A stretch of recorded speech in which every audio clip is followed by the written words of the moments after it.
हमारे प्रिय विद्यार्थी विद्यार्थिनियों को तुम्हारा परीक्षे चैनल की तरफ से दिल से स्वागत सुस्वागत. ನಮ್ಮೆಲ್ಲ ಪ್ರೀತಿಯ ವಿದ್ಯಾರ್ಥಿ ವಿದ್ಯಾರ್ಥಿನಿಯರಿಗೆ ನಿಮ್ಮ ಅಚ್ಚುಮೆಚ್ಚಿನ ಪ್ರೀತಿಯ ಪರೀಕ್ಷೆ ಚಾನಲ್ ಪರವಾಗಿ ತುಂಬು ಹೃದಯದ ಸ್ವಾಗತವನ್ನು ಕೋರ್ತೀನಿ ಮಕ್ಕಳೇ. ನಾನು ಇವತ್ತಿನ ದಿವಸ ನಿಮಗೆಲ್ಲ ಗೊತ್ತೇ ಇದೆ, ನನ್ನ ಹೆಸರು ನಿಮಗೆಲ್ಲ ಗೊತ್ತಿರುವಂತೆ ಮೇರಾ ನಾಮ್ TVM, ಮೈ आपका TVM सर. ನಾನು ನಿಮ್ಮ TVM सर, मैं आपके लिए हिंदी अध्यापक हूँ. ನಾನು ನಿಮ್ಮ हिंदी अध्यापक. आज इस वीडियो के द्वारा हम सारे लोग हमारी 10वीं कक्षा के तृतीय भाषा हिंदी विषय में पाठ 12 लेसन नंबर 12, इस लेसन नंबर 12 में एक कहानी पाठ है. ಇದು ಒಂದು ಕಥಾ ಪಾಠ ಆಗಿದೆ. ಈ ಒಂದು ಕಥಾ ಪಾಠದ ಬಗ್ಗೆ ನೀವೆಲ್ಲ ಈ ಒಂದು ವಿಡಿಯೋನ ನಾವು ನೋಡೋದಕ್ಕೆ ಮೊದಲು ತಾವೆಲ್ಲ ಈ ಒಂದು ವಿಡಿಯೋನ ತಮ್ಮ ಇತರೆ ವಿದ್ಯಾರ್ಥಿಗಳಿಗೆ, ನಿಮ್ಮ ಸ್ನೇಹಿತರಿಗೆ ಹಾಗೂ ಇನ್ನು ಅನೇಕ ಶಾಲೆಯ ಸನ್ಮಿತ್ರರಿಗೆ ಗೊತ್ತಿರತಕ್ಕಂಥ ಕಾಂಟ್ಯಾಕ್ಟ್ಗಳಿಗೆ ನೀವು ಶೇರ್ ಮಾಡಿ, ಲೈಕ್ ಮಾಡಿ, ಜೊತೆಗೆ ಇದು ಎಲ್ಲರಿಗೂ ಸದ್ವಿನಿಯೋಗ ಆಗಲಿ ಅಂತ ಶುಭವನ್ನು ಕೋರ್ತೀನಿ ಮಕ್ಕಳೇ. ಈಗ ನಾವೆಲ್ಲ ವಿಡಿಯೋದ ಪಾಠದ ಕಡೆ ನಾವು ಗಮನ ಹರಿಸೋಣ. ನಿಮಗೆಲ್ಲ ಇಮೇಜನ್ನು ನೋಡ್ತಿದ್ದಂಗೆ ಗೊತ್ತಾಗ್ತಾ ಇದೆ,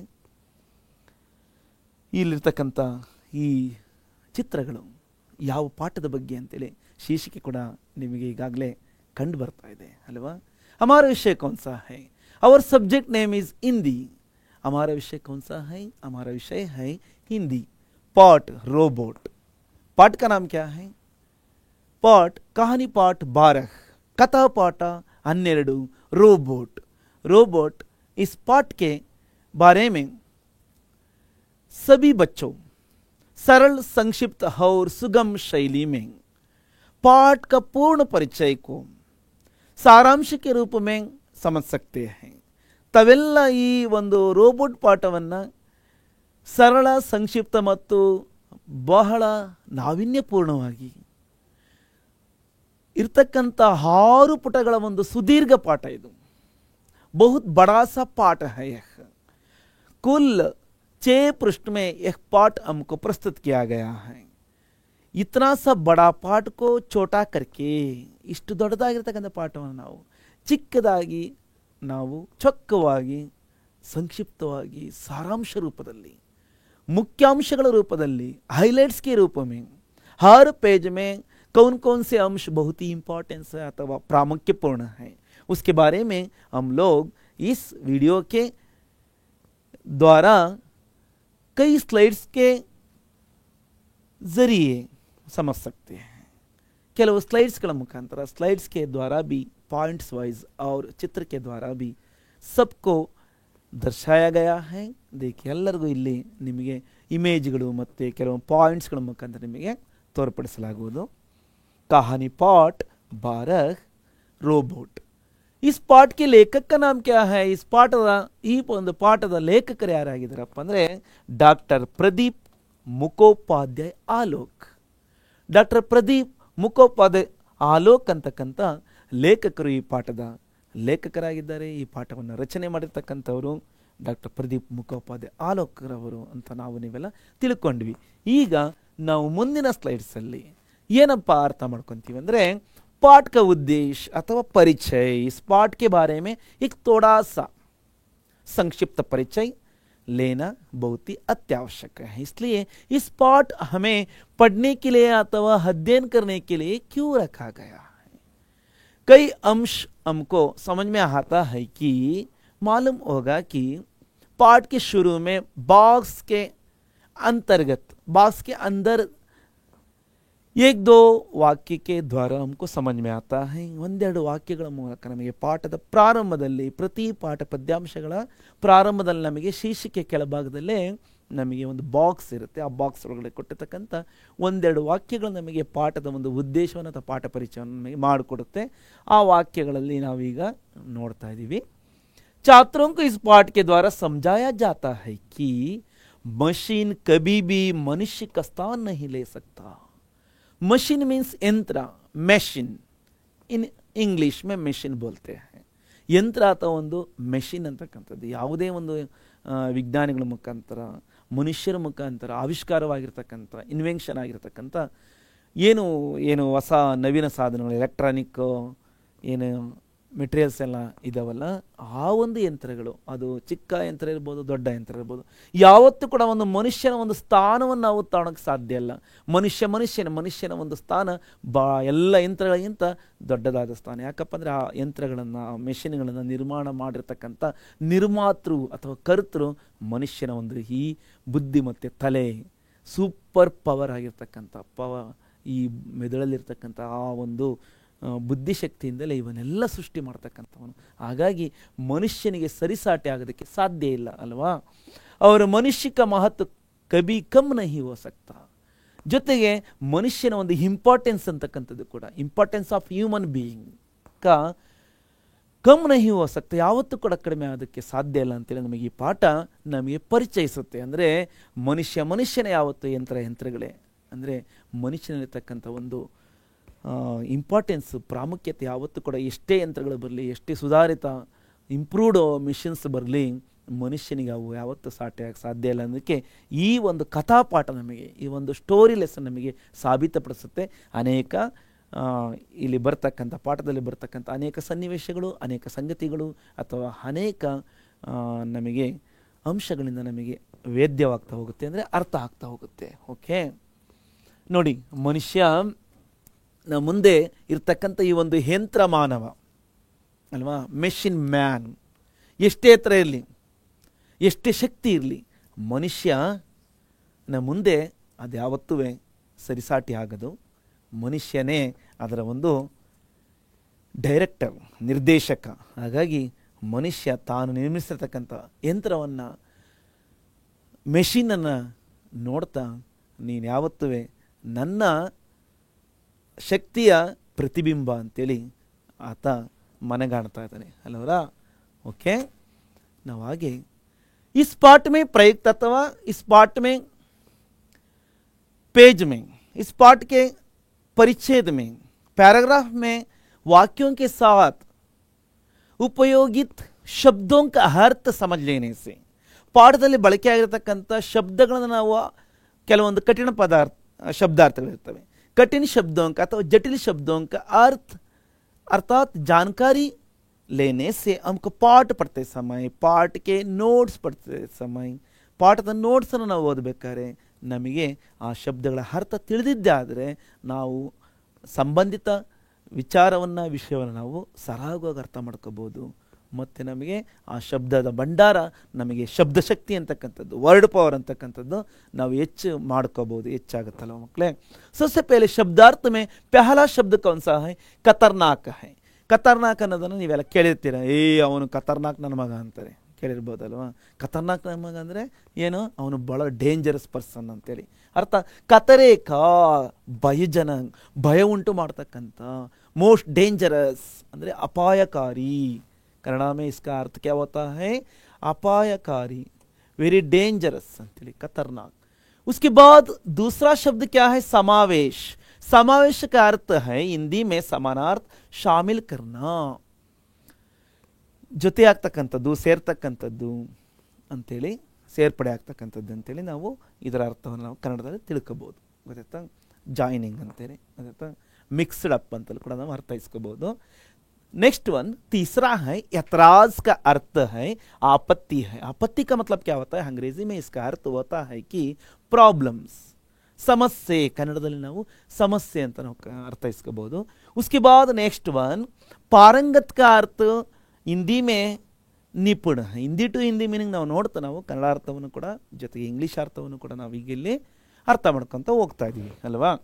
ಪಾರಂಗತ್ का अर्थ है ನಿಪುಣ ಮೀನ್ಸ್ ಎಕ್ಸ್ಪರ್ಟ್, ಅಂದರೆ ಅತಿ ಬುದ್ಧಿ ಮತ್ತು ಕೌಶಲ್ಯವನ್ನು ಒಳಗೊಂಡಿರ್ತಕ್ಕಂಥದ್ದು ಅಂತೇಳಿ. ಪಾರಂಗತ ಅಂದರೆ ಬಹಳ ಸೂಪರ್ ಆಗಿರ್ತಕ್ಕಂಥ ಒಂದು ಬುದ್ಧಿಮತ್ತೆ ಇರ್ತಕ್ಕಂಥದ್ದು ಅಂತ ನಾವು ಅರ್ಥ ಮಾಡ್ಕೋಬೋದು. ನೆಕ್ಸ್ಟ್ ಒನ್ ಈಸ್ ಕಾರ್ಮಿಕ ಮತ್ಲಬ್, ಕನ್ನಡದಲ್ಲಿ ಕೂಡ ಬಳಸ್ತೀವಿ ಕಾರ್ಮಿಕ ಅಂತೇಳಿ.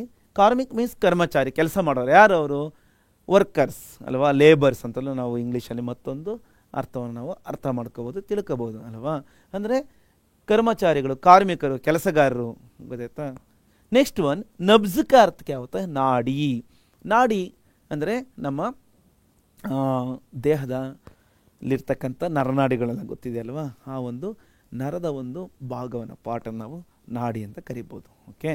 उसके बाद है मुहावजा का अर्थ थोड़ा लंबा सा अर्थ दिया गया है, थोड़ा सवर्ण के साथ. अर्जाना एक अर्थ और एक अर्थ किसी कार्य आने के बदले में दिया गया धन. ಯಾವುದೋ ಒಂದು ಕೆಲಸಕ್ಕೆ ಪ್ರತಿಯಾಗಿ ಅಥವಾ ಬದಲಾಗಿ, ಕಿಸಿ ಕಾರ್ಯಕ್ಕೆ ಬದಲೇ ಮೇ ಅಥವಾ ಕಿಸಿ ಕಾರ್ಯಕ ಹಾನಿಕೆ ಬದಲೇ ಮೇ, ಯಾವುದೋ ಒಂದು ಕೆಲಸದ ನಷ್ಟಕ್ಕೆ ಪ್ರತಿಯಾಗಿ, ಒಂದು ನಷ್ಟವನ್ನು ತುಂಬಿಕೊಡುವ ಸಲುವಾಗಿ, ಅಥವಾ ಯಾವುದೋ ಒಂದು ಕೆಲಸ ಆಗಿರ್ತಕ್ಕಂಥದ್ದು ಆ ಕೆಲಸಕ್ಕೆ ಒಂದು ಪ್ರತಿಫಲವಾಗಿ ಕೊಡ್ತಕ್ಕಂಥ ಒಂದು ಬದಲಿ ಧನ ಅಥವಾ ಬದಲಿ ವಸ್ತು ಅಂತ ನಾವು ತಿಳ್ಕೊಬೋದು. ಅದನ್ನೇ ನಾವು ಪರಿಹಾರ ಧನ ಅಂತೇಳಿ ನಾವು ಕನ್ನಡದಲ್ಲಿ ಅರ್ಥ ಮಾಡ್ಕೊತೀವಿ. ಓಕೆ. उसके बाद है नजरिया का अर्थ क्या होता है, सोचने का तरीका, थिंकिंग स्टाइल, ಯೋಚಿಸುವ ರೀತಿ ಅಥವಾ ಯೋಚಿಸುವ ವಿಧಾನ ಅಂತೇಳಿ ನಾವು ಈ ಶಬ್ದದ ಅರ್ಥವನ್ನು ನಾವು ತಿಳಿಬೋದು ಮಕ್ಕಳೇ. ನಾನಿಲ್ಲಿ ಕನ್ನಡಾರ್ಥವನ್ನು ಎಲ್ಲ ಶಬ್ದಗಳಿಗೆ ಬರಿತಾ ಇಲ್ಲ, ಹಂಗಂತೇಳಿ ನೀವು ಸುಮ್ಮನೆ ಕಿವಿಲಿ ಕೇಳಬೇಡಿ ಮಕ್ಕಳೇ. ನಿಮ್ಮ ಕೈಯಲ್ಲಿ 2 ವಸ್ತುಗಳಿರಲೇಬೇಕು, ಅದು ನಿಮಗೆ ಗೊತ್ತೇ ಇದೆ. ಒಂದು ನೋಟ್ಬುಕ್ ಇರಲಿ, ಟೆಕ್ಸ್ಟ್ ಬುಕ್ಕು ಇರಲಿ, ಜೊತೆಗೆ ಒಂದು ಕೈಯಲ್ಲಿ ಪೆನ್ ಇರಲಿ, ಲೇಖನ ಇರಲಿ.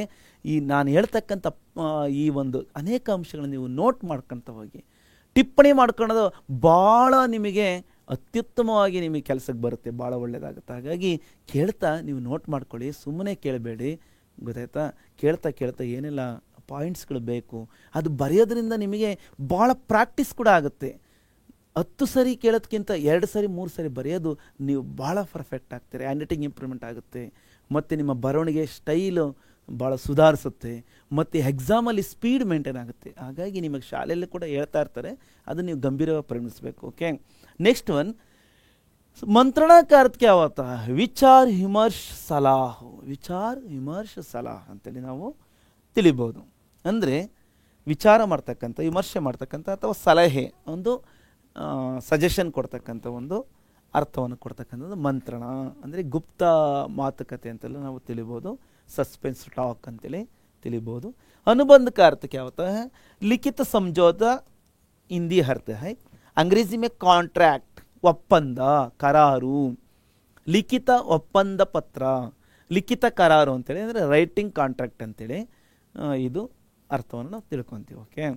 उसके बाद है सूरत का अर्थ है शक्ल अथवा चेहरा है. सूरत नाम का एक सिटी भी है उत्तर भारत के एक राज्य में. सूरत नामक एक सिटी है, वो सिटी का अर्थ इस अर्थ में भी प्रयुक्त होता है. यहाँ पर इस पाठ में इसका अर्थ होता है कि शक्ल मीन्स अर्थात चेहरा भी होता है, अर्थात मुख अथवा फेस ಅಂತ ನಾವು ಇಂಗ್ಲೀಷಲ್ಲಿ ಕರಿಬಹುದು. उसके बाद संपर्क का मतलब मेल संयोग, संयोग ಒಟ್ಟುಗೂಡುವಿಕೆ, ಜಾಯ್ನಿಂಗ್ ಆಗ್ತಕ್ಕಂಥದ್ದು. ನೆಕ್ಸ್ಟ್ ಒನ್ ಈಸ್ ಪರಿಪಂತ್ का मतलब वो जो रास्ता रोके हुए, ಯಾವ ಒಂದು ಮಾರ್ಗ ತಡೆದಿದೆ ಅಥವಾ ತಡೆಯಾಗಿದೆ ಅದಕ್ಕೆ ನಾವು ಬಂದಾಗಿರ್ತಕ್ಕಂಥ ಒಂದು ಮಾರ್ಗ ಅಂತ ನಾವು ತಿಳಿಬೋದು, ಮುಚ್ಚಿದ ಮಾರ್ಗ. ಓಕೆ. ಕ್ಲೋಸ್ಡ್ वे ಅಂತಲೇ ನಾವು ಅರ್ಥೈಸ್ಕೋಬಹುದು. ನೆಕ್ಸ್ಟ್ ಒನ್ ಈ ಆಪತ್ಕಾಲೀನ का मतलब संकट काल का, ಸಂಕಟ ಪರಿಸ್ಥಿತಿಯ, ಪ್ರಾಬ್ಲಮ್ ಸಿಚುಯೇಷನ್ನು, ಪ್ರಾಬ್ಲಮ್ ಟೈಮ್ ಅಂತ ನಾವು ಅರ್ಥ ಮಾಡ್ಕೋಬೋದು. आह्वान का अर्थ कन्नड़ में भी एक शब्द का प्रयोग कर सकते हैं, पुकारना एक अर्थ और एक अर्थ बुलाना है. ಕರೆಯುವುದು ಅಥವಾ ಕೂಗಿ ಕರೆಯುವುದು, ಆಹ್ವಾನವನ್ನು ಕೊಡ್ತಕ್ಕಂಥದ್ರೆ ವೆಲ್ಕಮ್ ಮಾಡ್ತಕ್ಕಂಥದ್ದು ನಾವು ಅರ್ಥ. ಇಷ್ಟು ಅರ್ಥಗಳನ್ನು ನೀವೆಲ್ಲ ತಿಳ್ಕೊಂಡಾದ್ಮೇಲೆ ಈಗ ನಾವು ನೇರವಾಗಿ ಪಾಠದ ಸಮಗ್ರ ಪಾಠದ ಒಂದು ವಿಡಿಯೋಗಾಗಿ ನೀವು ನಮ್ಮದೇ ಚಾನಲ್ನ ಅನ್ನೋದಕ್ಕಿಂತ ನಿಮ್ಮದೇ ಚಾನಲ್ನ ಈ ಒಂದು ವಿಡಿಯೋನ ನೀವು ಈ ಪಾಠದ ಸಂಪೂರ್ಣ ವಿವರಣೆ, ಪ್ರತಿ ಪೇಜಿನ ಪ್ರತಿ ಪ್ಯಾರಾಗ್ರಾಫ್, ಪ್ರತಿ ವಾಕ್ಯ, ಪ್ರತಿ ಶಬ್ದದ ಒಂದು ಸ್ಥೂಲ ವಿವರಣೆಗಾಗಿ, ಡೀಟೇಲ್ ವಿವರಣೆಗಾಗಿ ನೀವು ಮತ್ತೊಂದು ವಿಡಿಯೋದಲ್ಲಿ ನೀವು ಸರ್ಚ್ನಲ್ಲಿ ನೀವು ಹೋಗಿ ನೋಡಿದ್ದೆ ಆದರೆ ರೋಬೋಟ್ನ ಒಂದು ಒನ್ ಶಾಟ್ ವಿಡಿಯೋಸ್ನಲ್ಲಿ ನಿಮಗೆ ಸಿಗುತ್ತೆ ಎಲ್ಲ ಲೆಸನ್ಗಳು. ಈ ಒಂದು ಸಾರಾಂಶ ವಿಡಿಯೋಗಳಕ್ಕೆ ಬದಲಾಗಿ ನೀವು ಡೀಟೇಲಾಗಿ ಇನ್ನೂ ಜಾಸ್ತಿ ವಿವರಣೆಗಾಗಿ ನೀವು ಅಲ್ಲಿ ನೋಡ್ಬೋದು ಅಂತ ಹೇಳ್ತಾ ನಾವೀಗಾಗಿ ಮುಂದೆ इस पाठ के सारांश के बारे में, पाठ का सारांश अर्थात summary of the lesson in points wise, point आगे नावीग नोड़ना. सारांश मीन्स समरी इन हिंदी, हिंदी भाषा में यहाँ इस पाठ का पॉइंट वाइज समझते हुए हम लोग पढ़ते जाना चाहिए. ನಾವು ಅರ್ಥ ಮಾಡ್ಕೊಂತ ಹಾಗೆ ನಾವು ಓದ್ತಾ ಹೋಗೋಣ. ನೋಡಿ पॉइंट नंबर 1, इस पाठ के शुरू में हमको इसके बारे में जानकारी प्राप्त होता है कि नಮಗೆ ಈ ಒಂದು ವಿಚಾರ ನಮಗೆ ತಿಳಿಯುತ್ತೆ ಮಕ್ಕಳೇ. ವರ್ಷों से सक्सेना परिवार में काम कर रहा था ಸಾಧೋರಾಮ್. ಅನೇಕ ವರ್ಷಗಳಿಂದ ಸಕ್ಸೇನಾ ಕುಟುಂಬದಲ್ಲಿ ಧೀರ ಸಕ್ಸೇನಾ ರವರ ಒಂದು ಫ್ಯಾಮಿಲಿಯಲ್ಲಿ ಕೆಲಸ ಮಾಡ್ತಾ ಇದ್ದ ಯಾರಪ್ಪ ಅಂದರೆ ಸಾಧೋರಾಮ್ ಅಂತಕ್ಕಂಥ ಒಬ್ಬ ಕೆಲಸಗಾರ. ಓಕೆ, ಒಬ್ಬ ಸರ್ವೆಂಟ್ ಇದ್ದ, ಅವನು ಕೆಲಸ ಮಾಡ್ತಿದ್ದ ಅಂತೇಳಿ ನಮಗೆ ಗೊತ್ತಾಗುತ್ತೆ. ನೋಡಿ ಧೀರ ಸಕ್ಸೇನಾರವರ ಒಂದು ಫ್ಯಾಮಿಲಿ ಹೇಗಿತ್ತು ಅಂತ ನಾವು ಕೂಡ ಇಲ್ಲಿ ಇಮೇಜನ್ನು ಚಿತ್ರದ ಮುಖಾಂತರ ನಾವು ತಿಳಿಬೋದು ಮಕ್ಕಳೇ. ಬಹುದೊಡ್ಡ ಕುಟುಂಬ ಅಲ್ವಾ. ನೋಡಿ ಎಷ್ಟು ಜನ ಮನೆ ತುಂಬ ಇನ್ನೂ ಇದ್ದಾರೆ. ಇಲ್ಲಿ ನಮಗೆ ಕಾಣ್ತಾ ಇರ್ತಕ್ಕಂಥದ್ದು ಒಂದು ರೂಪಕ ಅಲ್ವಾ. ಓಕೆ, ಸೆಕೆಂಡ್ ಒನ್ क्या है, अचानक एक दिन चलती बस से गिरकर उसे खतरनाक चोट आ गई. किसे? साधोराम को. ಯಾರಿಗಿಲ್ಲಿ ಆಕಸ್ಮಿಕವಾಗಿ ಅಚಾನಕ್ ಮೀನ್ಸ್ ಆಕಸ್ಮಿಕವಾಗಿ ಅಥವಾ ಸಡನ್ಲಿ ತತ್ಕ್ಷಣ ಏನೋ ಒಂದು ರೀತಿಯಲ್ಲಿ ಆಕಸ್ಮಿಕವಾಗಿ ಅನ್ಫಾರ್ಚುನೇಟ್ಲಿ ಒಂದು ದಿವಸ ಚಲಿಸುವ ಬಸ್ನಿಂದ ಆತ ಏನು ಮಾಡ್ತಾನೆ, ಏನು ಅವನು ಮಾಡಲ್ಲ, ಅದು ಆಕಸ್ಮಿಕ ಅಂದರೆ ಗೊತ್ತಾಗ್ದೇ ಬಿದ್ದುಬಿಟ್ಟು ಅವನಿಗೆ ಅಪಾಯಕಾರಿಯಾಗಿರ್ತಕ್ಕಂಥ ಡೇಂಜರಸ್ ಆಗಿರ್ತಕ್ಕಂಥ ಒಂದು ಗಾಯ ಉಂಟಾಯಿತು. ಚೋಟ್ ಹಾಗೆ ಈ ಗಾಯ ಆಯಿತು, ಅವನಿಗೆ ಪೆಟ್ಟು ಬಿತ್ತು. ಹಾಗಾಗಿ ಉಸೆ ಅಸ್ಪತಾಲ್ ಮೇ ಭರ್ತಿ ಕರಾನ ಪಡ, ಅವನನ್ನು ಹಾಸ್ಪಿಟ್ಲಿಗೆ ಏನು ಮಾಡಬೇಕಾಯ್ತು, ಕರ್ಕೊಂಡು ಹೋಗ್ಬೇಕಾಯ್ತು. ಹಾಸ್ಪಿಟ್ಲಿಗೆ ಅವನ್ನ ಅಡ್ಮಿಟ್ ಮಾಡಬೇಕಾಯ್ತು. ಭರ್ತಿ ಕರಾನ ಪಡ ತುಂಬಲಾಯಿತು ಅಂತ ನಾವು ಅರ್ಥ ಮಾಡ್ಕೊಬಾರ್ದು, ಸೇರಿಸಬೇಕಾಯಿತು. ಹಾಗಾಗಿ ಸಾಧಾರಾಮ್ಗೆ ಈ ರೀತಿ ಆಗಿದ್ದರಿಂದ ಈ ಒಂದು ಸಕ್ಸೇನಾ ಕುಟುಂಬದವರಿಗೆ ಯಾವ ರೀತಿಯ ಒಂದು ಮುಂದೆ ತೊಂದರೆ ಆಗುತ್ತೆ ಅಂತೇಳಿ ನೀವೆಲ್ಲ ಪಾಠದಲ್ಲಿ ಈಗಾಗಲೇ ನಿಮ್ಮ ಟೀಚರ್ಸ್ ಮುಖೇನ ಅರ್ಥ ಮಾಡ್ಕೊಂಡಿದ್ದೀರಲ್ವಾ. ನೋಡಿ तीसरा अंश है सक्सेना परिवार बड़ा था. सक्सेना परिवार कैसा था? बड़ा था. साधारण एक दिन चलती बस से गिरकर इस तरह खतरनाक चोट आ गई गिरने से. ओके, ಇಲ್ಲಿ ಚಲಿಸುವ ಬಸ್ಸಿಂದ ಸಾಧಾರಣ ಯಾವ ರೀತಿ ಬೀಳ್ತಾ ಇದ್ದೇನೆ ಅಂತ ನಾವು ನೀವೆಲ್ಲ ಈ ಒಂದು ಇಮೇಜಲ್ಲಿ ನಾವು ಅರ್ಥ ಮಾಡ್ಕೊತಾ ಇದ್ದೀವಿ. ಓಕೆ, साधारण के अस्पताल पहुंच जाने से सभी की तकलीफें बढ़ गई. ಅನೇಕ ಕೆಲಸಗಳನ್ನು ಇವರು ಮನೆಯಲ್ಲಿ ಸಾಧಾರಣ ಮಾಡ್ತಿರಬೇಕಾದ್ರೆ ಅವರಿಗೆ ಎಷ್ಟೋ ಕೆಲಸಗಳು ಅವರು ಸಾಧಾರಣ ಮುಖಾಂತರ ಆಗ್ತಾ ಇತ್ತು. ಹಾಗಾಗಿ ಅವರಿಗೆಲ್ಲ ಒಂದು ರೀತಿಯಲ್ಲಿ ರಿಲೀಫ್ ಅಂತ, ವಿಶ್ರಾಂತಿ ಅಂತ ಇತ್ತು. ಆದರೆ ಇವರೆಲ್ಲ ಕೆಲಸಗಳಿಗೆ ಈಗ ಭಾಳ ತೊಂದರೆ ಆಗಿದ್ದು, ಸಾಧಾರಾಮು ಬಿದ್ದು ಆಸ್ಪತ್ರೆಗೆ ಹೋಗಿದ್ದರಿಂದ ಇವರೆಲ್ಲ ಕೆಲಸಗಳು ಈಗ ಇವರೇ ಮಾಡ್ಕೊಳ್ತಕ್ಕಂಥ ಒಂದು ಕಷ್ಟ ಪರಿಸ್ಥಿತಿ. ಅಥವಾ ಒಂದು ರೀತಿಯಲ್ಲಿ ಇದ್ಕಿದ್ದಂಗೆ ಯಾವುದೋ ಕೆಲಸಗಳಿಗೆ ನೀವು ಬೇಗ ತಕ್ಷಣ ಸೆಟ್ ಆಗಬೇಕು ಅಂದರೆ ಕಷ್ಟ ಆಗುತ್ತಲ್ವ. ಯಾರೋ ಒಬ್ಬರು ನೀವು ಒಬ್ರಿಗೆ ಡಿಪೆಂಡ್ ಆಗಿರ್ತೀರ. ಆ ಕೆಲಸಗಳನ್ನು ಕೆಲವೊಂದು ನಿಮ್ಮ ಕೆಲಸಗಳನ್ನು ಮಾಡಿಕೊಡೋಕ್ಕೆ ಇರ್ತಾರೆ. ಅವರು ಆಕಸ್ಮಿಕವಾಗಿ ಎಲ್ಲಾದರೂ ಹೋದರೆ ಅಥವಾ ಏನಾದರೂ ತೊಂದರೆ ಆಗಿ ಅವ್ರು ನಿಮ್ಮ ಕೆಲಸ ಮಾಡ್ಕೊಡೋಕ್ಕಾಗಲಿಲ್ಲ ಅಂದರೆ ಆವಾಗ ನಿಮಗೆ ಆ ಕೆಲಸಗಳನ್ನು ಮಾಡಿ ಅಭ್ಯಾಸ ಇರಲ್ವಲ್ಲ, ಆವಾಗ ನಿಮಗೆ ಭಾಳ ಗೊಂದಲ ಉಂಟಾಗುತ್ತಲ್ವ. ಹಾಗಾಗಿ ಆ ಒಂದು ಸನ್ನಿವೇಶ ಕೂಡ ಇವರ ಕುಟುಂಬದಲ್ಲಿ ಇರ್ತಕ್ಕಂಥ ಎಲ್ಲ ಸದಸ್ಯರಿಗಾಗಿದೆ. ಹಾಸ್ಪಿಟ್ಲಿಗೆ ಸಾಧಾರಣ ಹೋಗಿದ್ದಾನೆ. ನೋಡಿ ಇಲ್ಲಿ ಬಿದ್ದ ತಕ್ಷಣ ನೇರವಾಗಿ ಹಾಸ್ಪಿಟ್ಲ್ ರೂಟನ್ನು ಹಿಡಿದಿದ್ದಾನೆ ಅಲ್ವಾ. ಓಕೆ, ನೆಕ್ಸ್ಟ್ ಚೌथा ಪಾಯಿಂಟ್ है तभी परिवार के मुखिया के नाते उन्होंने कोई फैसला किया. ಆಗ ಈ ಕುಟುಂಬದ ಮುಖ್ಯಸ್ಥನಿಗೆ ಒಂದು ಜವಾಬ್ದಾರಿ ಏನಪ್ಪ ಅಂದರೆ ತನ್ನ ಒಂದು ಕುಟುಂಬದಲ್ಲಿರ್ತಕ್ಕಂಥ ಸಂಬಂಧಿಸಿದಂತೆ ಅಂದರೆ ಪರಿವಾರದಲ್ಲಿರ್ತಕ್ಕಂಥ ಇವರೆಲ್ಲರಿಗೆ ಸಂಬಂಧಿಸಿದಂತೆ ಆತ ಒಂದು ಏನಾದರೂ ಒಂದು ನಿರ್ಣಯವನ್ನು ಅಂದರೆ ನಿರ್ಧಾರವನ್ನು ಮಾಡಬೇಕಾಯ್ತು. ಅವರ ಒಂದು ಕಷ್ಟಕ್ಕೆ ಈ ರೀತಿ ಕೆಲಸಗಳಿಗೆ ಅಂದರೆ ಹೆಚ್ಚುವರಿ ಕೆಲಸಗಳು ಅಥವಾ ಇವರು ಒಂದು ರೀತಿಯಲ್ಲಿ ದೊಡ್ಡ ಮನೆ ದೊಡ್ಡ ಫ್ಯಾಮಿಲಿ ಅಲ್ವಾ, ಎಲ್ಲ ಕೆಲಸ ಇವರೇ ಮಾಡ್ಕೊಳಕ್ಕಾಗಲ್ಲ. ಯಾರಾದರೂ ಕೆಲಸಗಾರರು ಇದ್ದಾಗ ಅವರು ಒಂದು ಸ್ವಲ್ಪ ಆರಾಮಾಗಿ ಎಲ್ಲರೂ ಖುಷಿಯಾಗಿ ಕಳಿಬೋದಾಯಿತು. ಆದರೆ ಈಗ ಇಲ್ಲಿ ಅದಕ್ಕೆ ಒಂದು ರೀತಿಯಲ್ಲಿ ತಡೆಯಾಗಿದೆ ಅಲ್ವಾ. इस फैसले के तहत अगले रोज वे रोबोटिक्स कॉर्पोरेशन के कार्यालय जा पहुंचे. किस कार्यालय जा पहुंचा? रोबोटिक्स ಕಾರ್ಪೊರೇಷನ್ ಕಾರ್ಯಾಲಯಕ್ಕೂ ಜಾ ಪਹੁಂಚೆ.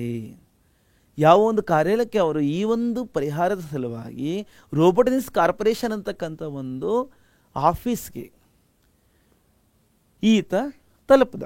ಯಾರು? ಧೀರಜ್ ಸಕ್ಸೇನಾರವರು. ಯಾಕೆ ಹೋಗ್ತಾರೆ ಅಂತ ನೀವೆಲ್ಲ ಪಾಠದನ್ನು ಓದಿದಾಗ ನಿಮಗೆ ಅರ್ಥ ಆಗಿದೆ ಅಂದ್ಕೊತೀನಿ. ಈ ಘಟನಾ ಕಬ್ ಘಟಿತ ಹೋನೆ ಕಿ ಸಂಭಾವನಾ ಹೈ.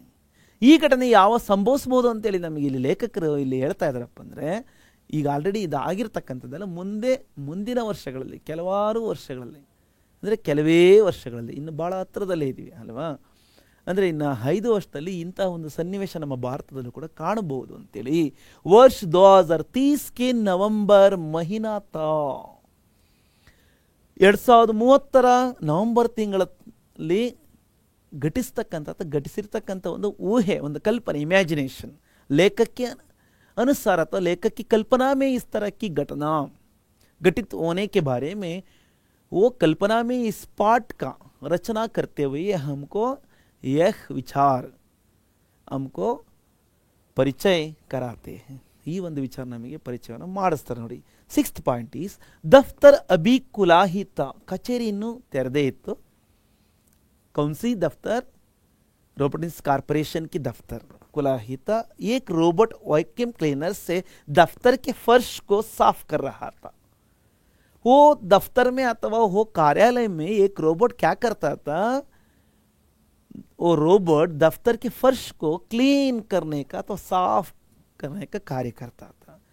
ಆ ಆಫೀಸಿನ ನೆಲವನ್ನು, ಫರ್ಶ್ ಮೀನ್ಸ್ ನೆಲವನ್ನು ಕ್ಲೀನ್ ಮಾಡ್ತಕ್ಕಂಥ ಒಂದು ಕೆಲಸವನ್ನು ಮಾಡ್ತಿತ್ತು. ಕಿಸ್ಸೆ ಓ ಸಾಫ್ ಕರ್ತಾತ. वो रोबोट वैक्यूम क्लीनर से, वैक्यूम क्लीनर इंದ ಅದು ಕ್ಲೀನ್ ಮಾಡ್ತಾ ಇತ್ತು. ನೆಕ್ಸ್ಟ್ ಒನ್ ಪಾಯಿಂಟ್ ಕ್ಯಾ ಹೈ ನೋಡಿ, ನಾವೆಲ್ಲ ಇದನ್ನು ಅರ್ಥ ಮಾಡ್ಕೊತೀವಿ. ಮೊದಲನೇ ಪೇಜಲ್ಲಿ ಬಂದಿರತಕ್ಕಂಥದ್ದು. ಓಕೆ, ಸಾತ್ವಾಂಶ ಕ್ಯಾ ಹೈ? ಕಂಪ್ಯೂಟರ್ ವಿತ್ ಕೃತ್ರಿಮ ಬುದ್ಧಿ ಮೀನ್ಸ್ ಆರ್ಟಿಫಿಷಿಯಲ್ ಇಂಟೆಲಿಜೆನ್ಸ್. ಎಐ ಅಂತ ಈಗೆಲ್ಲ ನಾವೆಲ್ಲ ಹೇಳ್ತೀವಲ್ವಾ. ಕೃತಕ ಬುದ್ಧಿಮತ್ತೆ, ಆರ್ಟಿಫಿಷಿಯಲ್ ಕೃತ್ರಿಮ ಬುದ್ಧಿ ಮೀನ್ಸ್ ಕೃತಕವಾಗಿ ಅಂದರೆ ಮನುಷ್ಯ ಸೃಷ್ಟಿ ಮಾಡಿರ್ತಕ್ಕಂಥ ಒಂದು ಬುದ್ಧಿಯ ಒಂದು ರೂಪಾಂತರ. ಓಕೆ, ನಾವೇನಾದರೂ ಒಂದು ವಿಷಯವನ್ನು, ಸಂಗತಿಯನ್ನು ಎಲ್ಲಿ ನಾವು ಹೋಗ್ಬಿಟ್ರೆ ಬೇಗ ಅದು ಪಟಾಪಟ್ ಅಂತ ಒಂದು ವಿತಿನ್ ಸೆಕೆಂಡ್ಸಲ್ಲೇ ನಮಗೆ ಕ್ರಿಯೇಟ್ ಮಾಡಿ ಕೊಡ್ತಕ್ಕಂಥ ಒಂದು ಹೊಸ ತಂತ್ರಜ್ಞಾನವನ್ನು ನೀವೆಲ್ಲ ಕೇಳಿದ್ದೀರ, ತಿಳ್ಕೊಂಡಿದ್ದೀರಲ್ವ ಮಕ್ಕಳೇ.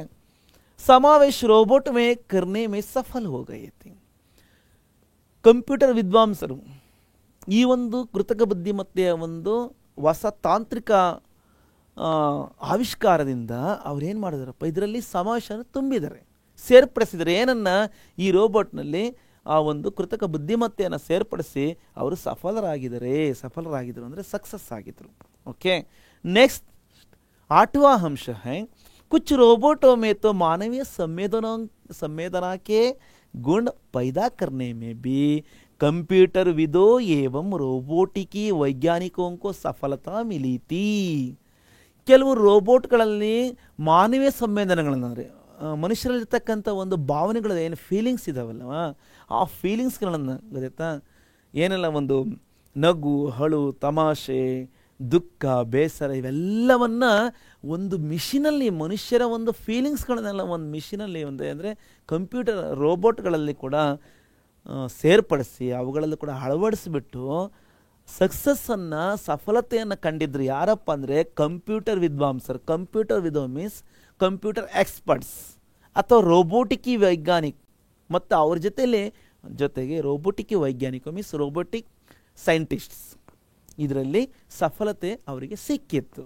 उसके बाद नेक्स्ट पॉइंट देखने से पहले वो दफ्तर में रोबोटिक कॉर्पोरेशन के दफ्तर में फर्श साफ करने का दृश्य, रोबोट साफ करने का दृश्य हमको इस इमेज के द्वारा समझ सकते हैं, देख सकते हैं. ओके, ನೋಡಿ, ರೋಬೋಟಿಕ್ಸ್ ಕಾರ್ಪೊರೇಷನ್ ಆಫೀಸಲ್ಲಿ ರೋಬೋಟ್ ಯಾವ ರೀತಿ ನೆಲವನ್ನು ಸ್ವಚ್ಛ ಮಾಡ್ತಾ ಇರ್ತಕ್ಕಂಥ ಒಂದು ದೃಶ್ಯವನ್ನು ನೋಡ್ತಾ ಇದ್ದೀರಾ. ओके, ಮುಂದೆ ಹೋಗೋಣ. 9th पॉइंट इज काउंटर पर बैठे एक रोबोट ने ही धीरज सक्सेना का स्वागत किया. ಕೌಂಟರ್ ಇದೆ ಅಲ್ಲಿ, ಆ ಒಂದು ಆಫೀಸಲ್ಲಿ ಬರ್ತಕ್ಕಂಥ ಒಂದು ಗ್ರಾಹಕರನ್ನ ವಿಚಾರಣೆ ಮಾಡ್ತಕ್ಕಂಥ ಒಂದು ವಿಚಾರಣಾ ಕೌಂಟರ್ ಅಂದರೆ ಒಂದು ಕೋಣೆ ಇರುತ್ತೆ, ಒಂದು ರೂಮ್ ಇರುತ್ತೆ. ಆ ರೂಮಲ್ಲಿ ಕೌಂಟ್ರಲ್ಲಿ ಕೂತಿರ್ತಕ್ಕಂಥ ಒಂದು ರೋಬೋಟ್, ಅಲ್ಲೆಲ್ಲ ಕೆಲಸವನ್ನು ಮಾಡ್ತಿರ್ತಕ್ಕಂಥ all types of work robot ಸೇ ಹೀ ಚಲ್ ರಹಾ ತಾ. ರೋಬೋಟಿಂದಲೇ ಅಲ್ಲಿ ನಡೀತಾ ಇತ್ತು. ಓ ರೋಬೋಟ್ ಧೀರಜ್ ಸಕ್ಸೇನಾ का स्वागत करने के साथ साथ क्या कहा, ಸ್ವಾಗತವನ್ನು ಮಾಡೋದ್ರ ಜೊತೆಲಿ ಏನು ಹೇಳ್ತು ನೋಡಿ. जी श्रीमान मैं आपके लिए क्या कर सकता हूँ, ನಾನು ನಿಮಗೋಸ್ಕರ ಏನು ಮಾಡ್ಬೋದು, ಏನಾದರೂ ನಿಮಗೆ ಸಹಾಯ ಬೇಕೇ ಅಂತೇಳಿ ಕೇಳುತ್ತೆ. ತರುವಾಯ ನೋಡಿ ಇಲ್ಲಿ ರೋಬೋಟು ಧೀರಜ್ ಸಕ್ಸೇನರ ಜೊತೆಯಲ್ಲಿ ಸಂಭಾಷಣೆಯಲ್ಲಿ ಮಾತುಕತೆಯಲ್ಲಿ ತೊಡಗಿದೆ. ಓಕೆ, ಕೌಂಟರಲ್ಲಿ ಇಲ್ಲಿ ವಿಚಾರಣೆ ನಡೀತಾ ಇದೆ. 10ವಾं अंश है ಜವಾಬ್ ಮೇ ಧೀರಜ್ ಸಕ್ಸೇನಾ ಬೋಲೆ.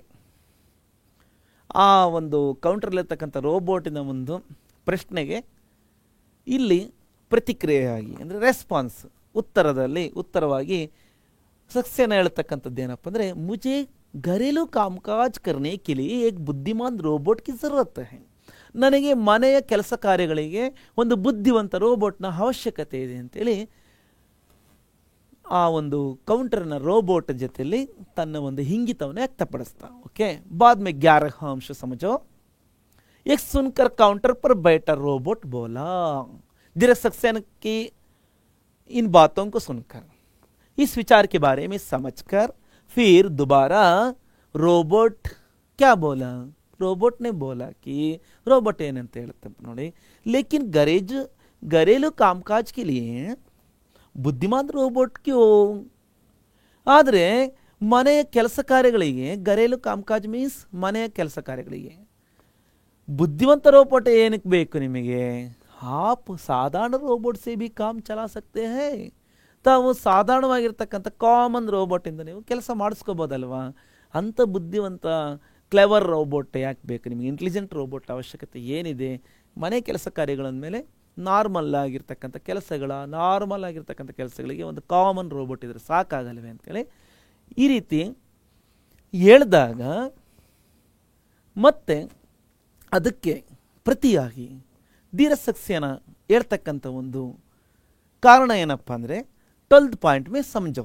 देखिए, मेरी नाती पोतों का होमवर्क कराने के लिए एवं वर्ड प्रोसेसर पर मेरा काम संभालने के लिए भी सिर्फ घरेलू कामकाज के लिए मैं बुद्धिमान रोबोट नहीं चाहता हूँ. उसके बदले दूसरे काम भी हैं. वे कौन कौन से काम हैं, ಅವೆಲ್ಲ ಯಾವ್ಯಾವೆಲ್ಲ ಕೆಲಸಗಳು ಅಂದರೆ ನಮ್ಮ ಮೊಮ್ಮಕ್ಕಳ ಒಂದು ಹೋಮ್ವರ್ಕನ್ನು, ಶಾಲೆಯ ಗೃಹ ಕಾರ್ಯಗಳನ್ನು ಹೋಮ್ವರ್ಕನ್ನು ಮಾಡಿಸ್ಬೇಕು. ಜೊತೆಗೆ ಇವರ ಒಂದು ಸ್ವಂತ ಕೆಲಸ ಕೂಡ ಇದೆ. ಕಂಪ್ಯೂಟರಲ್ಲಿ ವರ್ಡ್ ಡಾಕ್ಯುಮೆಂಟಲ್ಲಿ ವರ್ಡ್ ಪ್ರೊಸೆಸರಲ್ಲಿ ಇವರ ಕೆಲಸವನ್ನು ಕೂಡ ಅದು ನಿರ್ವಹಿಸಬೇಕು, ಮೇಂಟೈನ್ ಮಾಡಬೇಕು. ಸಂಭಾಲನೆ ಕೆ ಲಿಯೇ ಭಿ ಅವಶ್ಯಕತೆ, इसलिए मैं बुद्धिमान रोबोट चाहता हूँ. उसके हेतु मैं उसकी ज़रूरत है, मुझे उसकी ज़रूरत है. ಹಾಗಾಗಿ ನನಗೆ ಅದರ ಅವಶ್ಯಕತೆ ಇದೆ ಅಂತೇಳಿ ಹೇಳಿದಾಗ ಮತ್ತೆ ಮುಂದಕ್ಕೆ ಏನಾದರೂ ಒಂದೇ ಮಾತಲ್ಲಿ ಹೇಳ್ತಕ್ಕಂಥ ಅಂಶ ಏನಪ್ಪ ಅಂದರೆ, ಠೀಕ್ ಹೈ ಜೈಸಿ ಆಪ್ಕಿ ಮರ್ಜಿ. ಓಕೆ ಸರ್, ಸರಿ ಸರ್, ಶೂರ್, ತಮ್ಮ ಇಚ್ಛೆ ಅಂತೆ ಆಗಲಿ, ತಮ್ಮ ಒಂದು ಏನು ನಿಮ್ಮ ಒಂದು ಒಪ್ಪಿಗೆ ಏನು ಅಥವಾ ನಿಮ್ಮ ಒಂದು ಆಕಾಂಕ್ಷೆ ಇದೆನೋ ಅದು ಅದೇ ಥರ ಆಗಲಿ ಅಂತ ಹೇಳಿದಾಗ 14 पॉइंट में हमको समझ में आता है कि 14 पॉइंट्स क्या है. देखिए इस पार्ट में, उस दिन दोपहर को ही कंपनी का एक कार्मिक जो एक रोबोट ही था सक्सेना परिवार में काम करने के लिए रोबोनिल को छोड़ गया. ಆಫೀಸಲ್ಲೆಲ್ಲ ಮಾತುಕತೆ ಆಯಿತು.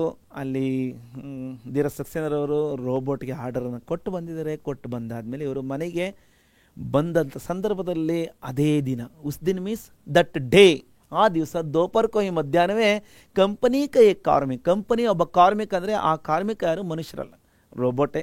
ಅಲ್ಲಿರ್ತಕ್ಕಂಥ ವರ್ಕರ್ಸ್ ಕೂಡ ರೋಬೋಟೇ. ಜೋ ಏಕ್ ರೋಬೋಟ್ ಈತ, ಯಾವ ಒಂದು ರೋಬೋಟ್ ಇತ್ತೋ ಆ ಕಾರ್ಮಿಕನಾಗಿ ಅಲ್ಲಿ ಕೆಲಸವನ್ನು ಮಾಡ್ತಿತ್ತೋ ಅದೇನು ಮಾಡ್ತು, ಸಕ್ಸೇನಾ ಪರಿವಾರಮೇ ಕಾಮ್ ಕರ್ನೆಕೆಲಿ, ಸಕ್ಸೇನಾ ಕುಟುಂಬದ ಕೆಲಸ ಮಾಡೋಕ್ಕೋಸ್ಕರ ಒಂದು ರೋಬೋಟನ್ನು ತಂದು ಬಿಟ್ಟು ಹೋದ.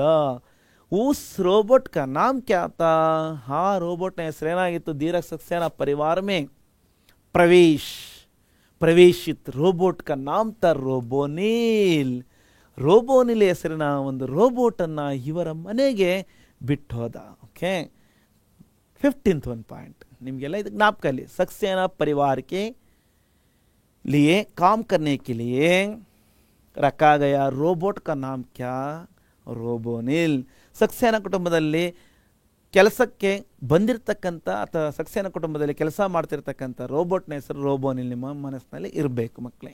ಓಕೆ, ಜಿಸ್ ರೋಬೋಟ್ का ಆರ್ಡರ್ ಧೀರಜ್ सक्सेना ने दिया था. ಈಗಾಗಲೇ ನಾನು ಹೇಳಿದೆ ಈ ಒಂದು ರೋಬೋಟ್ನ ಒಂದು ಆರ್ಡರನ್ನು ಯಾರು ಕೊಟ್ಟಿದ್ದು? ಧೀರಜ್ सक्सेना ರವರು ಕೊಟ್ಟಿದ್ದು.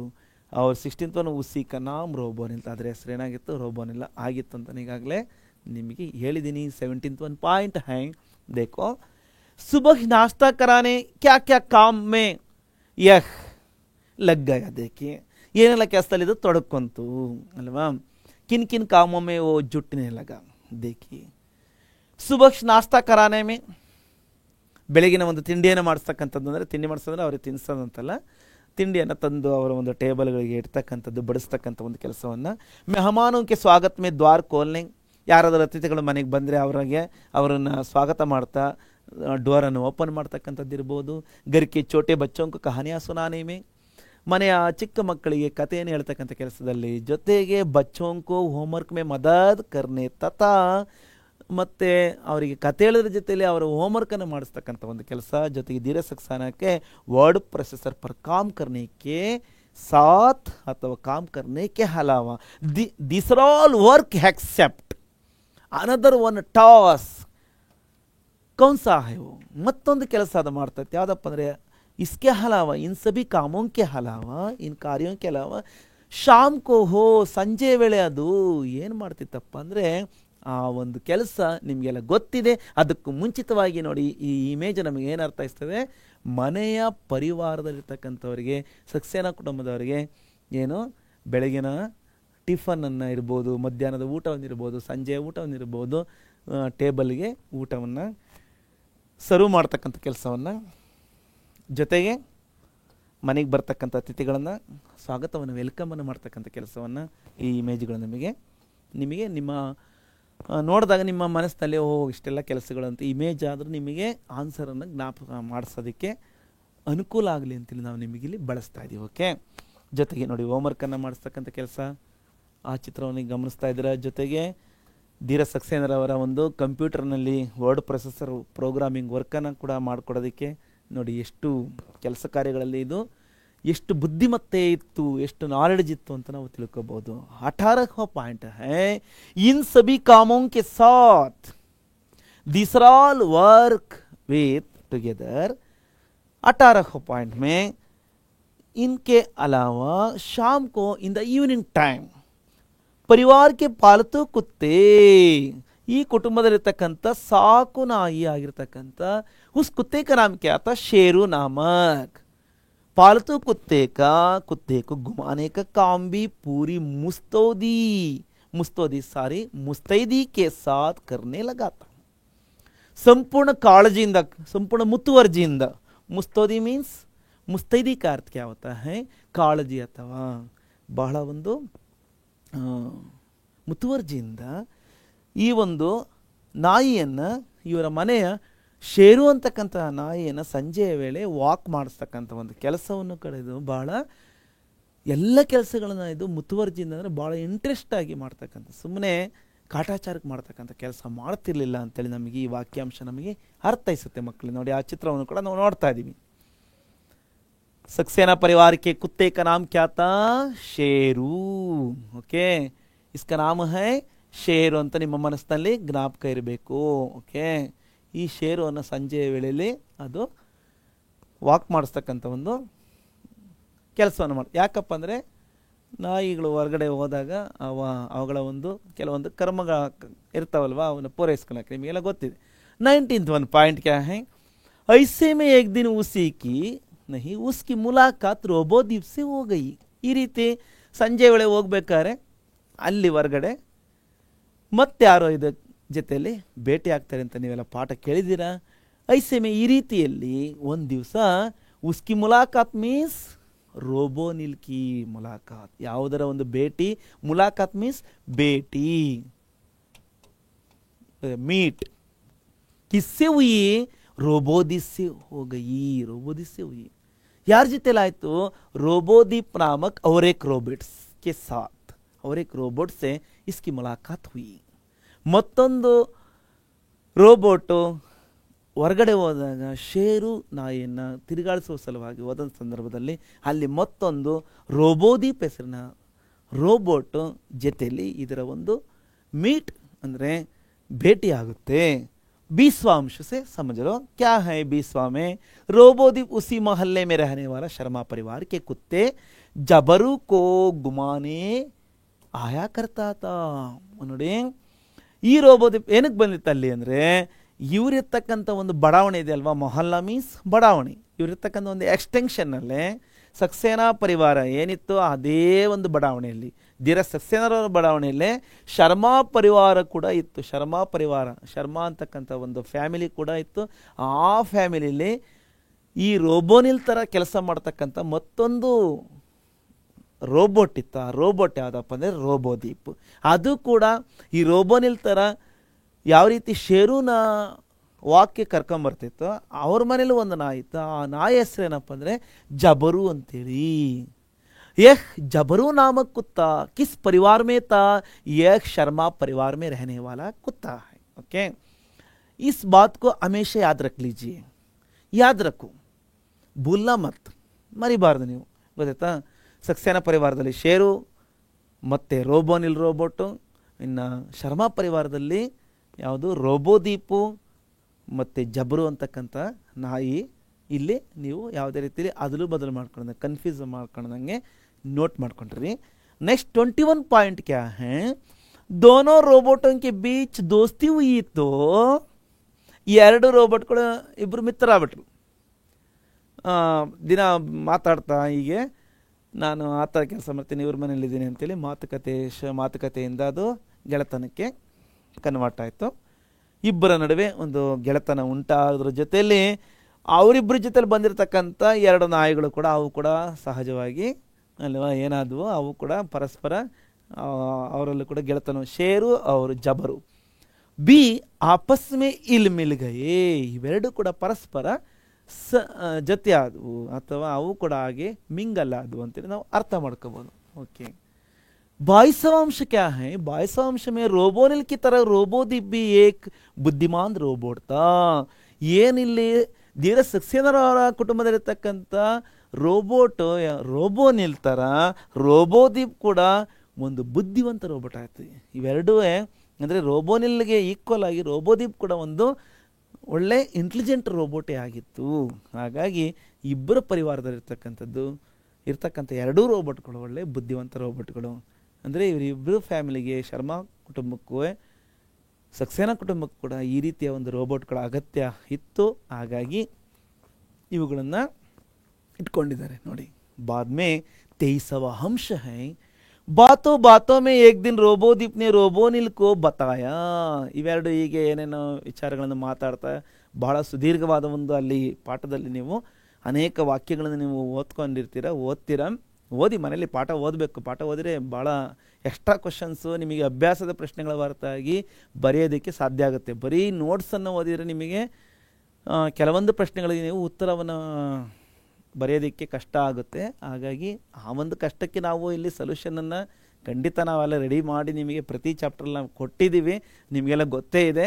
ಕೆಲವರು ಅಲ್ಲಿ ಆಲ್ರೆಡಿ ಡೌನ್ಲೋಡ್ ಮಾಡ್ಕೊಂಡಿದ್ದಾರೆ ಅಥವಾ ಗೊತ್ತಿಲ್ಲ ಅಂದರೆ ಮೋರ್ ಅಂತಕ್ಕಂಥ ಒಂದು ಏನು ವರ್ಡ್ ಇದೆಯಲ್ವ ನಮ್ಮ ಈ ಒಂದು ವಿಡಿಯೋದ ಕೆಳಗಡೆ ಡಿಸ್ಕ್ರಿಪ್ಷನ್ ಬಾಕ್ಸ್ ಅಂತಕ್ಕಂಥ ಆ ಒಂದು ಪಾರ್ಟ್ ಇದೆಯಲ್ವ, ಆ ಪಾರ್ಟಲ್ಲಿ ಮೋರನ್ನು ನೀವು ಟಚ್ ಮಾಡಿದರೆ ಅದರ ಕೆಳಭಾಗದಲ್ಲಿ ಈ ಒಂದು ವಿಡಿಯೋಕ್ಕೆ ಸಂಬಂಧಪಟ್ಟಂತೆ ಇದರ ಒಂದು ಈ chapter notes with previous year questions, ಅಂದರೆ ಕಳೆದ ಸಾಲಿನ ಎಲ್ಲ ಪ್ರಶ್ನೆ ಪತ್ರಿಕೆಗಳ ಒಂದು ಪರಿಹಾರ, ಅಂದರೆ ಅವುಗಳಿಗೆ ಉತ್ತರವನ್ನು ನಾವು ಮತ್ತು ಆ ಪ್ರಶ್ನೆಗಳನ್ನು ಯಾವ ಒಂದು ಶೈಲಿಯಲ್ಲಿ ನಿಮಗೆ ಕೇಳಿದರೆ, ನೇರವಾಗಿ ಕೇಳಿದರು ಅಥವಾ ಅದನ್ನೇ ಒಂದು ಸ್ವಲ್ಪ ಪ್ರಶ್ನೆಯನ್ನು ಒಂದು ಸ್ವಲ್ಪ ನಿಮ್ಮನ್ನು ಪರೀಕ್ಷೆ ಮಾಡೋದಕ್ಕೆ ಭಿನ್ನ ರೂಪದಲ್ಲಿ ಅಂದರೆ ಅನ್ವಯ ರೂಪದಲ್ಲಿ ಅಪ್ಲೈ ಮೆಥಡಲ್ಲಿ ಕೇಳಿದ್ದಾರೆ ಅಂತೇಳಿ ಕೂಡ ನಾವು ನಿಮಗೆ ಪ್ರಶ್ನೆ ಸಹಿತ उत्तरವನ್ನು ಕೂಡ ನಾವು ಕೊಟ್ಟಿದ್ದೀವಿ। ಓಕೆ, बातों बातों में एक दिन रोबोदीप ने रोबोनिल को बताया, क्या बताया, देखिए बताया कि ಮಾತಿನಲ್ಲಿ ಈ ರೀತಿ ಮಾತಾಡಬೇಕಾದ್ರೆ ಒಂದು ದಿವಸ ರೋಬೋದೀಪ್ ಏನು ಮಾಡ್ತಾರೆ, ರೋಬೋನಿಲ್ಗೆ ಹೇಳಿದ್ದೇನಪ್ಪ ಅಂದರೆ,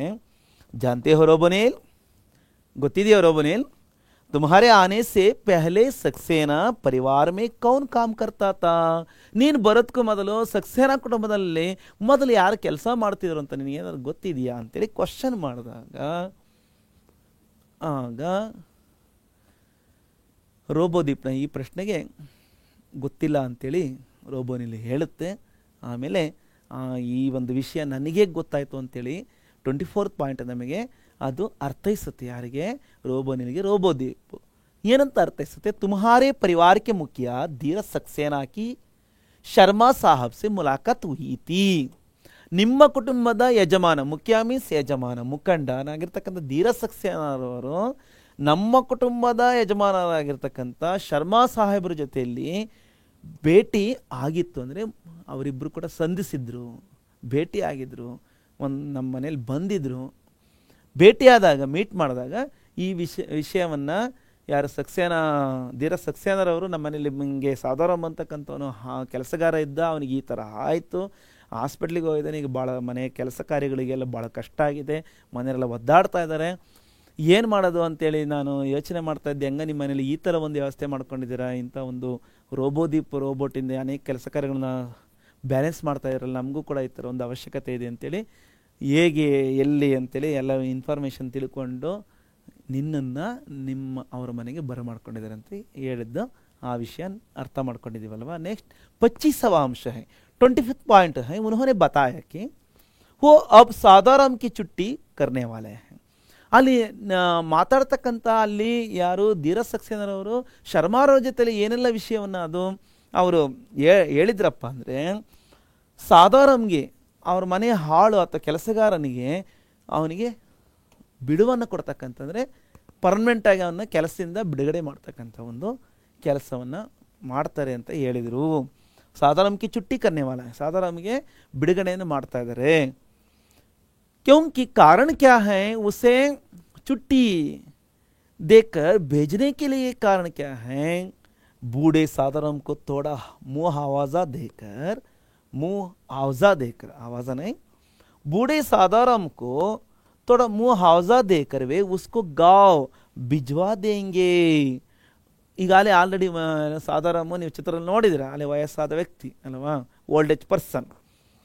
ಮುದುಕನಾಗಿರ್ತಕ್ಕಂಥ ಸಾದಾರಾಮಿಗೆ ಅಲ್ಪ ಸ್ವಲ್ಪ ಒಂದು ಪರಿಹಾರಧನ, ಏನೋ ಇಷ್ಟು ವರ್ಷ ಕೆಲಸ ಮಾಡಿದ್ದಾನೆ ನಮ್ಮ ಮನೇಲಿ, ಒಂದು ಸ್ವಲ್ಪ ಹೆಚ್ಚುವರಿಯಾಗಿ ಹಣವನ್ನು ಕೊಡ್ತಕ್ಕಂಥದ್ದು ಪರಿಹಾರಧನ. ಸ್ವಲ್ಪ ದಿನ ಬೇರೆ ಕೆಲಸ ಹುಡುಕೋಣವರೆಗೂ ಅಥವಾ ಒಂದು ಸ್ವಲ್ಪ ಏನಾದರೂ ಒಂದು ಕೆಲಸ ಇಲ್ಲದ ಸಲುವಾಗಿ ಏನಾದರೂ ಒಂದು ವ್ಯವಸ್ಥೆ ಮಾಡ್ಕೊಳ್ಳಿ ಅಂತೇಳಿ ಹೆಚ್ಚುವರಿಗೆ ಕೊಡ್ತಕ್ಕಂಥ ಒಂದು ಪರಿಹಾರಧನವನ್ನು ಕೊಟ್ಟುಬಿಟ್ಟು ಅವನನ್ನು ಅವನ ಊರಿಗೆ ಬಿಜ್ವಾದಂಗೆ ಕಳಿಸ್ಕೊಡೋಣ ಅಂತೇಳಿ ಈ ರೀತಿ ತೀರ್ಮಾನ ಮಾಡಿರ್ತಕ್ಕಂಥ ಅಂಶ. ಮನೆಯಲ್ಲಿ ನಮ್ಮ ಶರ್ಮಾರವ್ರ ಜೊತೆಯಲ್ಲಿ ನಿಮ್ಮ ಧೀರಜ್ ಸಕ್ಸೇನಾರವರು ಮಾತಾಡಿದರು ಅಂತೇಳಿ ಹೇಳಿದಾಗ ನೆಕ್ಸ್ಟ್ ಪಾಯಿಂಟ್ ನಾವೇನು ಅರ್ಥ ಮಾಡ್ಕೊತೀವಿ, 26th पॉइंट 26वां अंश, मगर रोबोदीप ये तो रोबोटिकी के नियम के विरुद्ध है. ರೋಬೋದೀಪ್ ಜೊತೆಲಿ ಈಗ ರೋಬೋನಿಲ್ನ ಒಂದು ಮಾತನ್ನು ನಾವೀಗ ಅರ್ಥ ಮಾಡ್ಕೊತಾ ಇದ್ದೀವಿ. ಆದರೆ ರೋಬೋದೀಪ್ ಇದಂತೂ ರೋಬೋಟಿಕ್ನ ನಿಯಮಗಳಿಗೆ ವಿರುದ್ಧವಾಗಿದೆ. ಇದು ಅಪೋಸ್ ಆಗಿರ್ತಕ್ಕಂಥ ಈ ಒಂದು ವಿಚಾರ ಸಂಗತಿ. ಯಾರು ಸಕ್ಸೇನಾರವರ ಒಂದು ತೀರ್ಮಾನ ರೋಬೋಟಿಕ್ ರೂಲ್ಸ್ಗೆ ಇದು ಬಹಳ ವಿರುದ್ಧವಾಗಿದೆ. कोई रोबोट किसी इंसान को कैसे नुकसान पहुंचा सकता है? ಯಾವುದೇ ರೋಬೋಟ್ ಯಾವುದೇ ಒಬ್ಬ ಮನುಷ್ಯನಿಗೆ ಹೇಗೆ ಹಾನಿಯನ್ನು, ನುಕ್ಸಾನ್ ಮೀನ್ಸ್ ಲಾಸ್ ಅನ್ನು ಉಂಟು ಮಾಡೋಕ್ಕೆ ಸಾಧ್ಯ, ಹಾನಿಯನ್ನು ಉಂಟು ಮಾಡೋಕ್ಕೆ ಹೇಗೆ ಸಾಧ್ಯ? यह तो सादाराम के पेट पर लात ಮಾರ್ನಾ ಹುವಾ. ಇದಂತೂ ಖಂಡಿತ ಹಾನಿ ಉಂಟು ಆಯಿತು ಅಂದರೆ ನಮ್ಮ ಮೂಲಕ ನಾವು ಬಂದು ಕೆಲಸ ಮಾಡೋದ್ರಿಂದ ಒಬ್ಬ ಮನೆಯಲ್ಲಿರ್ತಕ್ಕಂಥ ಒಬ್ಬ ಮನುಷ್ಯನಿಗೆ, ಕೆಲಸಗಾರನಿಗೆ ಆ ಸಾದಾರಾಮನ ಒಂದು ಹೊಟ್ಟೆಗೆ ನಾವು ಪೆಟ್ಟು ಕೊಟ್ಟಂಗೆ, ಅವನ ಹೊಟ್ಟೆಗೆ ಅವನು ಏನೋ ಒಂದು ಹೊಟ್ಟೆಪಾಡು ಜೀವನ ಮಾಡ್ಕೊತಿದ್ದ, ತನ್ನ ಒಂದು ಸಂಪಾದನೆ ಮಾಡಿಕೊಂಡು ತನ್ನ ಒಂದು ಊಟವನ್ನು ನೋಡ್ಕೊತಾ ಇದ್ದ, ಅದಕ್ಕೆ ನಾವು ದೊಡ್ಡ ಪೆಟ್ಟನ್ನು ಕೊಟ್ಟಂಗಾಗುತ್ತೆ. ಆ ಒಂದು ರೀತಿಯಲ್ಲಿ ಯಾವುದೇ ರೀತಿಯಲ್ಲಿ ಮನುಷ್ಯರಿಗೆ ನಾವು ತೊಂದರೆದಾಯಕವಾಗಿ ಅವರ ಕೆಲಸವನ್ನು ಕಿತ್ಕೊಂಡು ನಾವು ಮಾಡೋದ್ರಿಂದ ಎಷ್ಟೋ ಜನಗಳು ಉಪವಾಸ ಬೀಳಬೇಕಾಗತ್ತೆ, ಎಷ್ಟೋ ಜನ ಕೆಲಸ ಇಲ್ದಂಗೆ ಆಗುತ್ತೆ. ಅದು ರೋಬೋಟಿಕ್ಸ್ ನಿಯಮದಲ್ಲಿ ಅದು ಆಲ್ರೆಡಿ ಮೆನ್ಷನ್ ಆಗಿದೆ ಅಲ್ಲ ಅಂತೇಳಿ ಹೇಳಿದಾಗ ನಹಿ ಹಮೆ ಕುಚ್ ಅವ್ರು ಕರ್ನಾ ಹೋಗ, ಇಲ್ಲ ಇದಕ್ಕೆ ನಾವೇನಾದರೂ ಮಾಡಬೇಕು ಅಂತೇಳಿ ಯಾರು ರೋಬೋದೀಪ್ ಜೊತೆಲಿ ತನ್ನ ಇಂಗಿತವನ್ನು, ತನ್ನ ಒಂದು ಮನಸ್ಸಿನ ಒಂದು ಈ ಅಭಿಪ್ರಾಯವನ್ನು ವ್ಯಕ್ತಪಡಿಸುತ್ತೆ. ಓಕೆ, बाद में देखो 27 पॉइंट में हमें क्या है इसके बारे में देखो. रोबोनिल की बात सुनकर रोबोदीप बोला, पहले बताए गए अंशों के बारे में रोबोनिल की बात सुनकर रोबोनिल ने ये ಮಾತುಗಳನ್ನು ಕೇಳಿಸಿಕೊಂಡು रोबोदीप ने बोला, क्या बोला देखिए. वैज्ञानिक एवं विज्ञान लेखक आइजक असीमोव के, वैज्ञानिक एवं विज्ञान लेखक ಸೈಂಟಿಸ್ಟ್ ಮತ್ತೆ ಸೈನ್ಸ್ ಆಥರ್ ಆಗಿರ್ತಕ್ಕಂಥ ಐಜಾಕ್ असीमोव के रोबोटिकी के नियम के खिलाफ तो यह है ही कि कोई रोबोट किसी इंसान के नुकसान का कारण बने.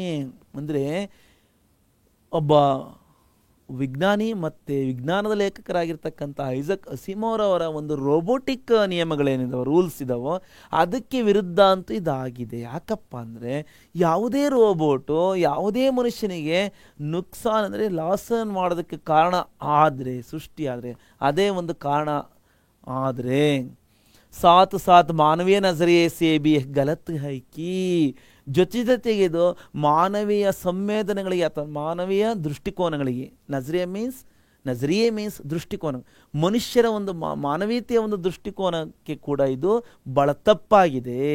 ಯಹ ಗಲತ್ ಹೈ, ಗಲತ್ means wrong, this is wrong vision. Okay, गलत है कि हमारे कारण किसी भी इंसान की ನೌಕರಿ ಕೋ ಖತರಾ ಪਹੁಂಚೆ, ನಮ್ಮ ಸಲುವಾಗಿ, ನಾವು ಬಂದ ಸಲುವಾಗಿ, ನಮ್ಮ ಪ್ರವೇಶದಿಂದ ಯಾವುದೇ ಮನುಷ್ಯನಿಗೆ ಕಿಸಿ ಬಿ ಇನ್ಸಾನ್ ಕಿ ಮೀನ್ಸ್ ಇನ್ಸಾನ್ ಮೀನ್ಸ್ ಮನುಷ್ಯ, ನೌಕರಿಕೋ ಮನುಷ್ಯನ ಯಾವುದೇ ಒಬ್ಬ ಮನುಷ್ಯನ ಒಂದು ಕೆಲಸಕ್ಕೆ ಖತರಾ ಪਹੁಂಚೆ ಅಪಾಯವನ್ನು ಉಂಟು ಮಾಡುತ್ತೆ, ಅಪಾಯವನ್ನು ತಂದೊಡ್ಡಬಹುದು ಅಂತೇಳಿ ಈ ರೀತಿ ಐಜಾಕ್ ಅಸಿಮೋವ್ के नियम के बारे में इस पैराग्राफ हमको समझाता है. ओके, ಈ ಪ್ಯಾರಾಗ್ರಾಫ್ ನಮಗೆ ಐಜಕ್ ಅಸಿಮೋವ್ ಅವರ ಒಂದು ನಿಯಮದ ಒಂದು ಪರಿಕಲ್ಪನೆಯನ್ನು, ಅದರ ಒಂದು ತತ್ವ ನಿಯಮದ ಒಂದು ವಿಚಾರವನ್ನು ನಮಗೆ ಇದು ಅರ್ಥೈಸುತ್ತೆ. ಓಕೆ, ತರುವಾಯ ನಾವು ನೋಡೋದಾದರೆ ನೋಡಿ, ಐಜಕ್ ಅಸಿಮೋವ್ ಕೆ ಏಕ್ ಸುಂದರ ಭಾವಚಿತ್ರ ದೇಖ ಸಕ್ತೆ ಹೇ, ನೋಡ್ಬೋದು ನೋಡಿ ಐಜಕ್ ಅಸಿಮೋವ್ ಅವರ ಒಂದು ಇಮೇಜನ್ನು ನೀವೆಲ್ಲ ನೋಡ್ತಾ ಇದ್ದೀರಾ. ತರುವಾಯ ನಾವೀಗ ನೋಡೋಣ 28वां अंश देखिए. 28वां अंश में हमें क्या विचार है. अगले रोज नेक्स्ट डे रोबोनिल और रोबोदीप रोबोटिक्स कॉर्पोरेशन के का दफ्तर में हाजिर हुए. मरुदिन इष्ट विचारवನ್ನ ಇವರೆಲ್ಲ ಡಿಸ್ಕಸ್ ಮಾಡಿಬಿಟ್ಟು ಇಬ್ರು इन द इवनिंग टाइम शेरों और जबरू को घुमाने के साथ साथ. ओके, बाद में नेक्स्ट डे इसके ಏತು ಹಮ್ ಕ್ಯಾ ಕರ್ ಸಕ್ತೆ ಹೈ, ಇದರ ಸಲುವಾಗಿ ನಾವೇನು ಮಾಡ್ಬೋದು ಅಂತೇಳಿ ಯೋಚನೆ ಮಾಡಿ ಮರುದಿನ ಇವೆರಡುವೆ ರೋಬೋನಿಲ್ ಮತ್ತು ರೋಬೋದೀಪ್ ಇಬ್ಬರು ಸೇರಿಕೊಂಡು ಎಲ್ಲಿಗೆ ಹೊರಟರು, ರೋಬೋಟಿಕ್ಸ್ ಕಾರ್ಪೊರೇಷನ್ ಕಚೇರಿಗೆ ಇವರು ಹಾಜರಾದರು. ಅಂದರೆ ಅಲ್ಲಿ ಹೋಗಿ ಪ್ರತ್ಯಕ್ಷರಾದರು, ಅಲ್ಲಿ ಹೋಗಿದ್ದಾರೆ. ಹೋದಂಥ ಸಂದರ್ಭದಲ್ಲಿ ಈಗ ನೆಕ್ಸ್ಟ್ ಪಾಯಿಂಟ್ ನಾವು ಏನು ಅರ್ಥ ಮಾಡ್ಕೋಬೋದು ಅಲ್ಲಿಂದ, कंपनी के मालिक रोबो जिससे उन्होंने भेंट की, इन दोनों ने रोबोनिल और रोबोदीप दोनों ने robotics corporation company, this is one of the है ना कंपनी है, ರೋಬೋಟ್ ಕಿ ಕಂಪನಿ, ರೋಬೋಟ್ನ ಒಂದು ಕಂಪನಿ ಆಗಿರ್ತಕ್ಕಂಥ ಈ ಕಂಪನಿಯ ಮಾಲೀಕ ಓನರ್ ಯಾರಪ್ಪ ಅಂದರೆ ರೋಬೋಜೀತ್. ದೇಖೋ ರೋಬೋನಿಲ್, ರೋಬೋದೀಪ್, ರೋಬೋಜಿತ್, ಇವು ಕನ್ಫ್ಯೂಸ್ ಆಗಬಾರ್ದು. ರೋಬೋನಿಲ್ धीरे सक्सेना परिवार में काम करने का कार्य करता है और दूसरा रोबोदीप शर्मा परिवार में. रोबोजित कंपनी के मालिक, रोबोजितली कंपनिಯ ಮಾಲೀಕ ಗೊತ್ತಾಯ್ತಾ. ರೋಬೋಟಿಕ್ಸ್ ಕಾರ್ಪೊರೇಷನ್ ಕಂಪನಿಗೆ ಮಾಲಿಕ್ ರೋಬೋಜಿತ್ ಗೊತ್ತಾಯ್ತಾ, ನಿಮಗೆ ಗೊತ್ತಿರಲಿ. ನಿಲ್ಲು, ದೀಪು, ಜೀತ್ ಈ ಮೂರು ಪದಗಳು ರೋಬೋ ಜೊತೆಲಿ ಜಾಯಿನ್ ಆಗ್ತವೆ. ಭೇಟಿಯಾದರು, ಭೇಟಿಯಾಗ್ಬಿಟ್ಟು ಅಲ್ಲಿ ಏನು ಮಾಡ್ತಾರೆ, ಸಾರಿ ಬಾತಿ ವಿಸ್ತಾರ ಸಮझाए, ಎಲ್ಲ ವಿಚಾರವನ್ನು. सक्सेना परिवार में इस तरह घटना हुई थी, उस घटना के हेतु हमको रखा गया है, इससे क्या तकलीफ होता है, किसे तकलीफ होता है? साधारण नामक एक सेवक को तकलीफ होता है, उसके पेट पर मारने का है। इस तरह ಸಮಜಾಯ ಗಯಾ ಹೈ. ಈ ರೀತಿ ವಿಸ್ತಾರವಾಗಿ ಡೀಟೇಲ್ ಆಗಿ ಅರ್ಥೈಸಿದಾಗ ಆ ರೋಬೋಜಿತ್ ನೋಡಿ, ಆ ರೋಬೋಜಿತ್ ಆ ಕಂಪನಿಯ ಮಾಲೀಕನ ಒಂದು ನೀವು ಚಿತ್ರವನ್ನು ನೋಡ್ತಾ ಇದ್ದೀರ. ಇವರ ಮಾತುಗಳನ್ನು ಕೇಳಿಸ್ಕೊಂಡು ಈಗ ಈ ರೋಬೋಜಿತ್ ಅವರಿಗೆ ರೋಬೋ ನಿಲ್ ಮತ್ತು ರೋಬೋದೀಪ್ ಕೇಳ್ತಕ್ಕಂಥ ವಿಚಾರ ಏನಪ್ಪ ಅಂದರೆ, ಸುನ್ಕರ್ ರೋಬೋಜಿತ್ ಬೋಲ ಮಗರ್ ಮೈ ಕ್ಯಾ ಕರು, ಆದರೆ ನಾನೇನು ಮಾಡಲಿ, ನೀವೇನೋ ಹೇಳ್ಬಿಟ್ರಿ. ಮೈತು ಅನುಬಂಧಕ್ಕೆ ಶರ್ತಿಸಿ ಬಂದ, ನಾನಂತೂ ಅನುಬಂಧ, ಒಂದು ಕಾಂಟ್ರಾಕ್ಟ್ ಅಂದರೆ ಒಂದು ಒಪ್ಪಂದ ಇದೆ, ಅಗ್ರಿಮೆಂಟಿನ ಒಂದು ಷರತ್ತುಗಳಿಗೆ, ಕಂಡೀಷನ್ಸ್ಗಳಿಗೆ ನಾನು ಕಟಿಬದ್ಧ ಆಗಿದ್ದೀನಿ. ಆ ಅಗ್ರಿಮೆಂಟಲ್ಲಿ ಏನೆಲ್ಲ ಒಂದು ಕಂಡೀಷನ್ಸ್ ಇದ್ವೋ ಅದಕ್ಕೆ ನಾನು ಅಲ್ಲಿ ಒಪ್ಪಿತನಾಗಿರ್ಬೇಕಾಗತ್ತೆ. ಇಲ್ಲಾಂದರೆ ಅವರು ನಮ್ಮ ಕಂಪ್ನಿಯಿಂದ ತೆಗೆದುಕೊಂಡು ಹೋಗಿರ್ತಕ್ಕಂಥ ರೋಬೋಟನ ವಿಚಾರವಾಗಿ ಅವರು ನನಗೆ ತಕರಾರು ಮಾಡ್ಬೋದು ಅಂತೇಳಿ. ಓಕೆ, ವ್ಯಾಪಾರ ಮೇ ಅಗರ್ ಮೈ ನಿಯಮ ಕೋ ದೇಖನೆ ಲಗು ತೋ ಕರ್ ಲಿಯಾ ಮೈನೆ ದಂಧ. ವ್ಯಾಪಾರದಲ್ಲಿ ನಾನು ಒಂದು ಪಕ್ಷ ನಾನು ನಿಯಮಗಳನ್ನು ನೋಡ್ಕೊಂಡು ಇರೋದ್ರ ಜೊತೆಯಲ್ಲಿ ನಾವು ಬರೀ ನಿಯಮಗಳನ್ನ ನೋಡ್ತಾ ಇದ್ರೆ ನಾನು ವ್ಯಾಪಾರದಲ್ಲಿರ್ತಕ್ಕಂಥ ಕೆಲವೊಂದು ಕಂಡೀಷನ್ಸನ್ನು ಕೂಡ ನಾನು ನೋಡಬೇಕಾಗತ್ತೆ, ಮತ್ತು ವ್ಯಾಪಾರವನ್ನು ಕೂಡ ನಾನು ಬ್ಯಾಲೆನ್ಸ್ ಮಾಡ್ಕೋಬೇಕಾಗುತ್ತೆ. ಕರ್ಲಿಯ ಮೈನದ ನನ್ನ ಕೆಲಸವನ್ನು ನಾನು ಕೂಡ ಮಾಡ್ಕೋಬೇಕಾಗತ್ತೆ. ಅಂದರೆ ನಿಯಮಗಳನ್ನು ನೋಡ್ಕೊಳ್ಳೋದ್ರ ಜೊತೆಯಲ್ಲಿ ನನ್ನ ಕೆಲಸವನ್ನು ಕೂಡ ನಾವು ಮಾಡ್ಕೋಬೇಕಾಯ್ತು. ಮೈ ತುಮ್ ಲೋಗೋಂಕಿ ಕೊಯ್ ಮದದ್ ನಹಿ ಕರ್ ಸಕ್ತಾ. ತೋ ಹಾಗಾಗಿ ನಾನು ನಿಮಗೆ ಯಾವುದೇ ರೀತಿಯಲ್ಲಿ ಸಹಾಯ ಮಾಡೋದಕ್ಕೆ ಸಾಧ್ಯ ಇಲ್ಲ ಅಂಥೇಳಿ ತನ್ನ ಒಂದು ಅಸಹಾಯಕತೆಯನ್ನು ತನ್ನಿಂದ ಆಗಲ್ಲ ಅಂತೇಳಿ ಹೇಳ್ತಕ್ಕಂಥ ಈ ಒಂದು ಹೇಳಿಕೆ ನಮಗೆ ಅರ್ಥವಾಗುತ್ತೆ ಮಕ್ಕಳೇ. ಓಕೆ, ಉಸ್ಕಿ ಬಾತ್ ಕ್ಯಾ ಹೈ, ಆನಂತರ ಏನಿದೆ ನಮಗೆ, ಇದೀಗ ಆಲ್ರೆಡಿ ನಾವಲ್ಲೇ ಒಂದು ಕೊನೆಯ 5ನೇ ಪುಟಕ್ಕೆ ನಾವು ಬಂದಿದ್ದೀವಿ ಅಲ್ವ ಮಕ್ಕಳೇ. 5ನೇ ಪುಟದಲ್ಲಿ ಈ ವಿಚಾರವನ್ನು ಚರ್ಚೆ ಮಾಡ್ತೀವಿ. ಇನ್ನು ಉಳಿದಿರ್ತಕ್ಕಂಥ ಕೊನೆಯ 6ನೇ ಪುಟದಲ್ಲಿ ಸ್ವಲ್ಪ ಭಾಗ ಅಲ್ವಾ. 13th one point ಕ್ಯಾ ಹೈ, ಉಸಿ ರಾತ್ ದಟ್ ನೈಟ್, ಅದೇ ರಾತ್ರಿ ಈ ಆಫೀಸ್ನಲ್ಲಿ ರೋಬೋಜಿತ್ತಲ್ಲಿ ಇಷ್ಟ ವಿಚಾರವನ್ನು ಡಿಸ್ಕಸ್ ಆದಮೇಲೆ ರೋಬೋನಿಲ್ ಕೋ ಧೀರ ಸಕ್ಸೇನಾನೆ ಏಕ್ ವಿಜ್ಞಾನ್ ಕಥಾ, ಒಂದು ವಿಜ್ಞಾನದ ಒಂದು ಸ್ಟೋರಿಯನ್ನು ವರ್ಡ್ ಪ್ರೊಸೆಸರ್ ಪರ್ ಟೈಪ್ ಕರ್ನೇಕಿಲಿ ಇದು ವರ್ಡ್ ಪ್ರೊಸೆಸರ್ಲಿ ಟೈಪ್ ಮಾಡೋದಕ್ಕೆ ಕೊಟ್ಟ. ಯಾರು? ಧೀರ ಸಕ್ಸೇನಾ. ಯಾರಿಗೆ? ರೋಬೋನಿಲ್ಗೆ. ಆ ಕತೆ ಇವರ ಮನೆಯ ಕಥೆಯ ಜೊತೆಯಲ್ಲಿ ಬಹಳ ಸಾಮ್ಯತೆ ಇದೆ, ಭಾಳ ಮ್ಯಾಚ್ ಆಗುತ್ತೆ ಅಲ್ವ ಮಕ್ಕಳೇ. ನೀವೆಲ್ಲ ಆ ಕತೆ ಏನು ಅಂತೇಳಿ ನೀವೆಲ್ಲ ಗೊತ್ತಿದೆ. ಆ ಕಥೆಯಲ್ಲಿ ಒಂದು ಕುಟುಂಬದಲ್ಲಿ ಒಬ್ಬ ಕೆಲಸಗಾರ ಇರ್ತಾನೆ, ಅವನನ್ನು ಕೆಲಸದಿಂದ ತೆಗೆದಾಕ ಸಂದರ್ಭದಲ್ಲಿ ರೋಬೋಟ್ ಬಂದು ಕೆಲಸ ಮಾಡುತ್ತೆ. ಕೆಲಸ ಮಾಡಿದಾಗ ಆ ಕೆಲಸಗಾರನಿಗೆ ಆಗ್ತಕ್ಕಂಥ ನಷ್ಟ, ಆ ನಷ್ಟದಿಂದ ಆಗ್ತಕ್ಕಂಥ ರೀತಿಯಿಂದ ಆ ರೋಬೋಟ್ಗಳಲ್ಲಿ ಕೊಟ್ಟಿರ್ತಕ್ಕಂಥ ಒಂದು ಮಾನವೀಯ ಸಂವೇದನೆಗಳು ಈ ಥರ ಕೆಲಸ ಮಾಡ್ತಾವೆ ನೋಡಿ.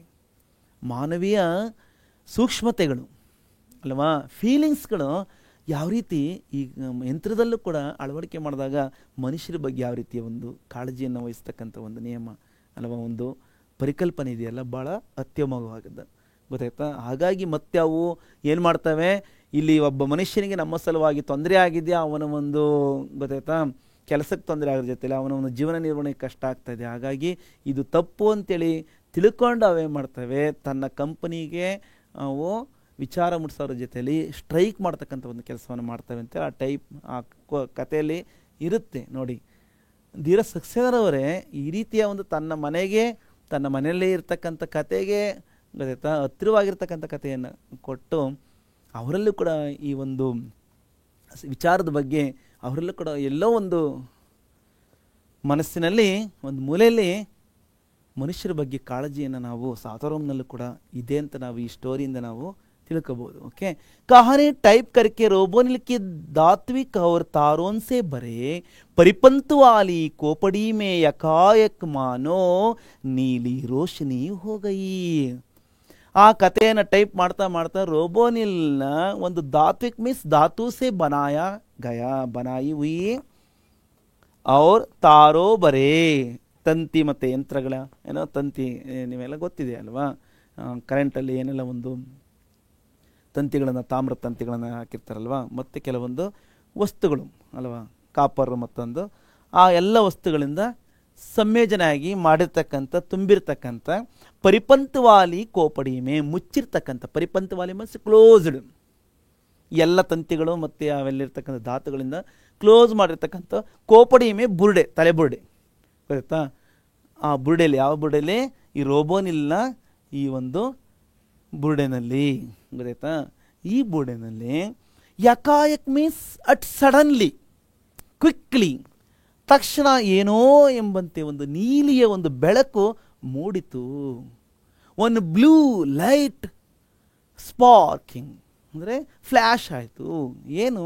ಓ, ನಾನು ಈ ಕಥೆಯಲ್ಲಿರ್ತಕ್ಕಂಥ ಘಟನೆಗೆ ಮುಖಾಮುಖಿಯಾಗಿ ಅಲ್ಲೇನೆಲ್ಲ ಪ್ರತಿಭಟನೆ ಮಾಡಿದಾರೋ ಅದೇ ರೀತಿ ನಾನು ಕೂಡ ಮಾಡ್ಬೋದು. ನಾವು ಕೂಡ ಈ ಒಂದು ಯಾರ ಸಲುವಾಗಿ?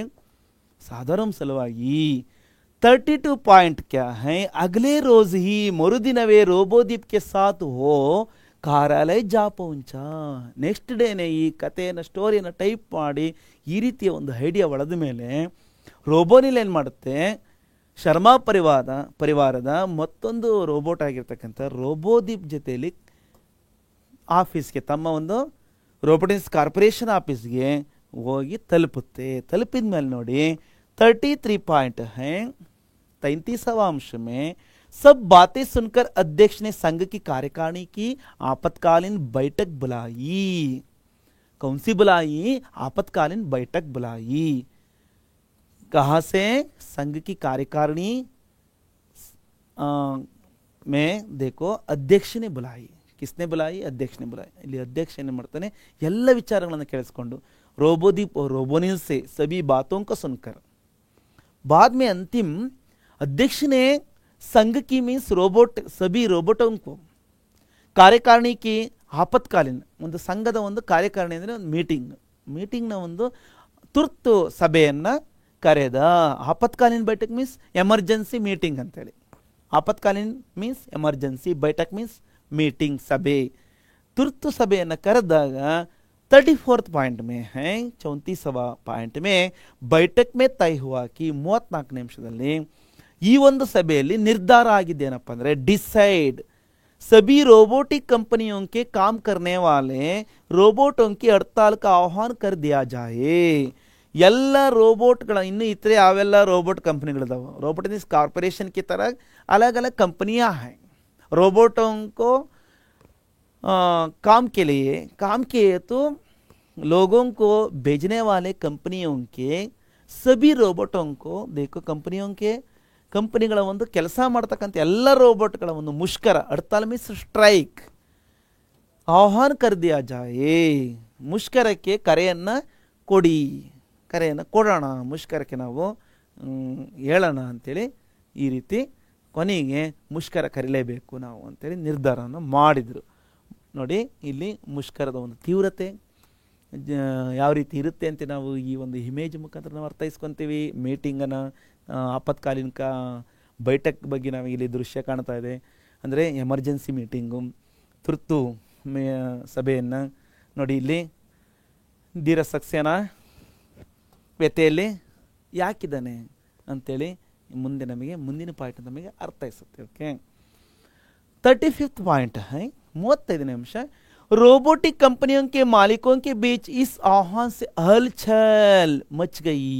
ರೋಬೋಟಿಕ್ ಕಂಪನಿಗಳ, ರೋಬೋಟ್ಸ್ ಕಂಪನಿಗಳ, ಇನ್ನು ಬೇರೆ ಬೇರೆ ಕಂಪನಿಗಳ ಮಾಲೀಕರ ನಡುವೆ ಅಲ್ಲಿರ್ತಕ್ಕಂಥ ಈಗೇನು ರೋಬೋಜಿತ್ತು, ರೋಬೋಟಿಕ್ಸ್ ಕಾರ್ಪೊರೇಷನ್ನ ಮಾಲೀಕ, ಓನರು ರೋಬೋಜಿತ್ ಆದರೆ, ರೋಬೋಜಿತ್ ಥರ ಇನ್ನು ಬೇರೆ ಬೇರೆ ರೋಬೋಟಿಕ್ ಕಂಪನಿಗಳಿದಾವೆ, ಅಂದರೆ ರೋಬೋಟ್ ಕಂಪ್ನಿಗಳಿದಾವೆ. ಆ ರೋಬೋಟ್ ಕಂಪ್ನಿಗಳಲ್ಲಿರ್ತಕ್ಕಂಥ ಬೇರೆ ಬೇರೆ ರೋಬೋಜಿತ್ ಥರ ಇರ್ತಕ್ಕಂಥ ಬೇರೆ ಬೇರೆ ಓನರ್ಗಳ ನಡುವೆ ಏನಾಯ್ತಪ್ಪ ಅಂದರೆ, ಈ ಒಂದು ಮುಷ್ಕರದ, ಈ ಒಂದು ಸ್ಟ್ರೈಕ್ನ ಒಂದು ಕರೆ, ಈ ಸ್ಟ್ರೈಕ್ನ ಒಂದು ಘೋಷಣೆ ಗೊತ್ತಾ, ಅನೌನ್ಸ್ಮೆಂಟು ಅವರಲ್ಲಿ ಒಂದು ರೀತಿಲಿ ಕೋಲಾಹಲವನ್ನೇ ಸೃಷ್ಟಿ ಮಾಡ್ತು. ಹಲ್ಚಲ್ ಮೀನ್ಸ್ ಕೋಲಾಹಲ, ಒಂದು ದೊಡ್ಡ ಗದ್ದಲವನ್ನೇ ಕ್ರಿಯೇಟ್ ಮಾಡ್ತು. ಏನಪ್ಪ ಇದು ಹಿಂಗಾಯಿತು, ನಾವು ಹೆಂಗೆ ಕಂಪ್ನಿಗಳನ್ನ ನಡೆಸ್ತಾ ಇದ್ವಿ, ಇವರೇನು ಈ ಥರ ಹಿಂಗೆ, ಈ ರೋಬೋಟ್ಗಳು ಕೂಡ ಇಂಥ ಕೆಲಸನ ಮಾಡೋದು ಅಂಥೇಳಿ ಅವರಲ್ಲಿ ಓನರ್ಗಳ ನಡುವೆ ಇಲ್ಲಿ ಬಹಳ ನೋಡಿ ಅಲ್ವಾ. ಫಸ್ಟು ಇಲ್ಲಿ ಯಜಮಾನ ರೋಬೋಟ್ಗಳ ಜೊತೆಯಲ್ಲಿ ಇಲ್ಲಿ ಅಧ್ಯಕ್ಷ ಏನು ಕರೆಯನ್ನು ಕೊಟ್ಟಿರೋದನ್ನು ನೋಡಿದ್ವಿ. ಓಕೆ, ತರುವಾಯ ನಾವು ನೋಡೋಣ 36 पॉइंट.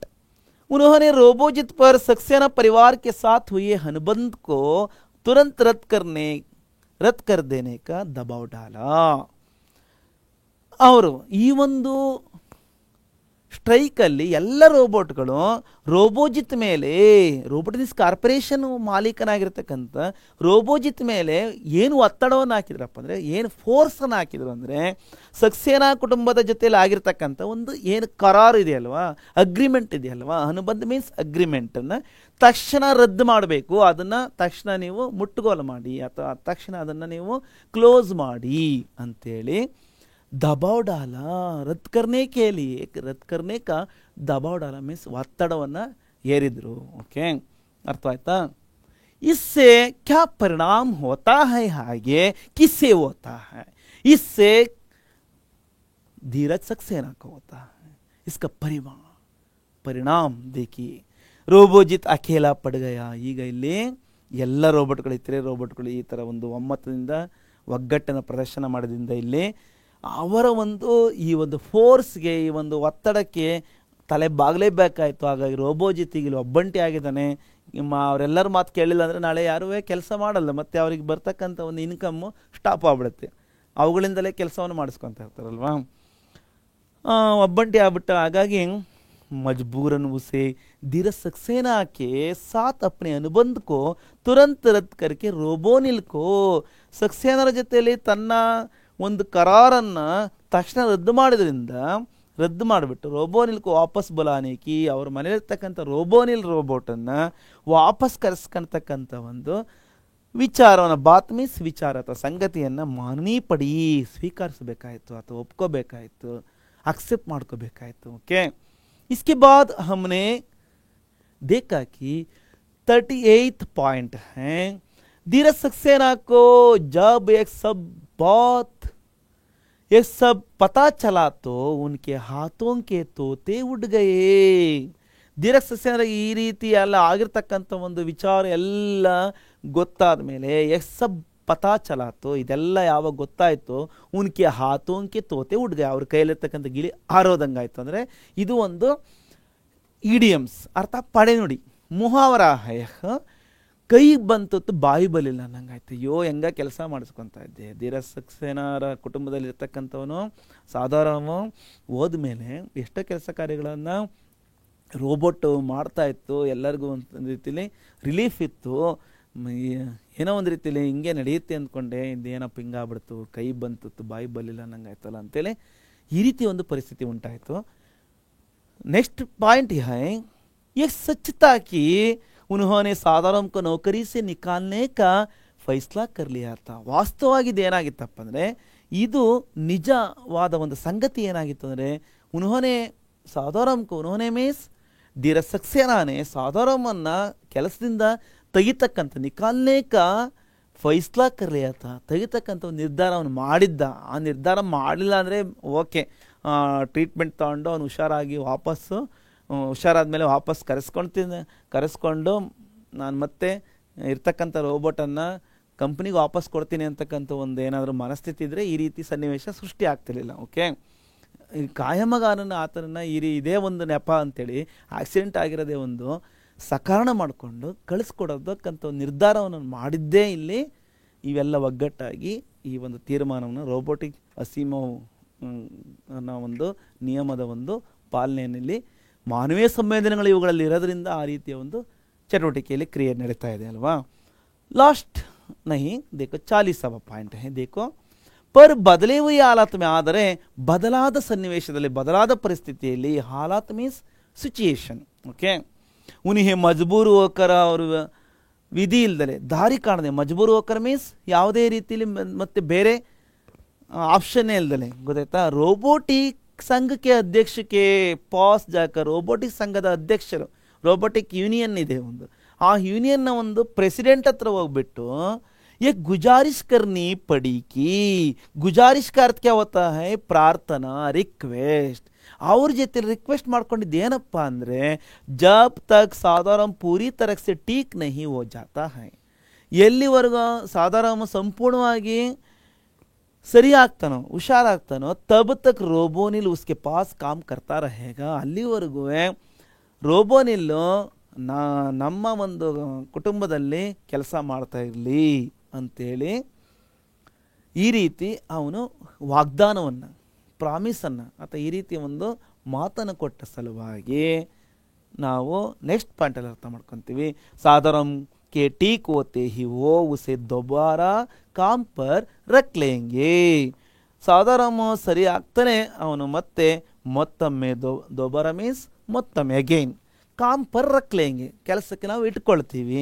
ಸಂಘ ಕೋ ಏಕ್ ಬಾತ್ ಮಾನನೆ ಮೇ ಕೋಯಿ ಆಪತ್ತಿ ನಹಿ ಥಿ. ಈ ವಿಚಾರ ಧೀರಜ್ ಸಕ್ಸೇನಾ ಅವರ ಒಂದು ಈ ಒಂದು ಒಪಿನಿಯನ್ನು ಸಂಘಕ್ಕೆ ಮನವರಿಕೆ ಆಗೋದ್ರ ಜೊತೆಯಲ್ಲಿ ಈ ಒಂದು ಓಕೆ ಈ ರೀತಿ ಸೊಲ್ಯೂಷನ್ ಇದೆ, ಅವನು ಹುಷಾರಾದ್ಮೇಲೆ ಮತ್ತೆ ಬಂದು ಕೆಲಸ ನಿಮ್ಮ ಮನೇಲಿ ಮಾಡ್ತಾನೆ ಅಂದರೆ ಯಾವುದೇ ತೊಂದರೆ ಇಲ್ಲ, नो प्रॉब्लम, कोई आपत्ति नहीं है, नो प्रॉब्लम है इसमें. देखो हम लोग सीधा पाठ के समाप्ति में आ गए हैं.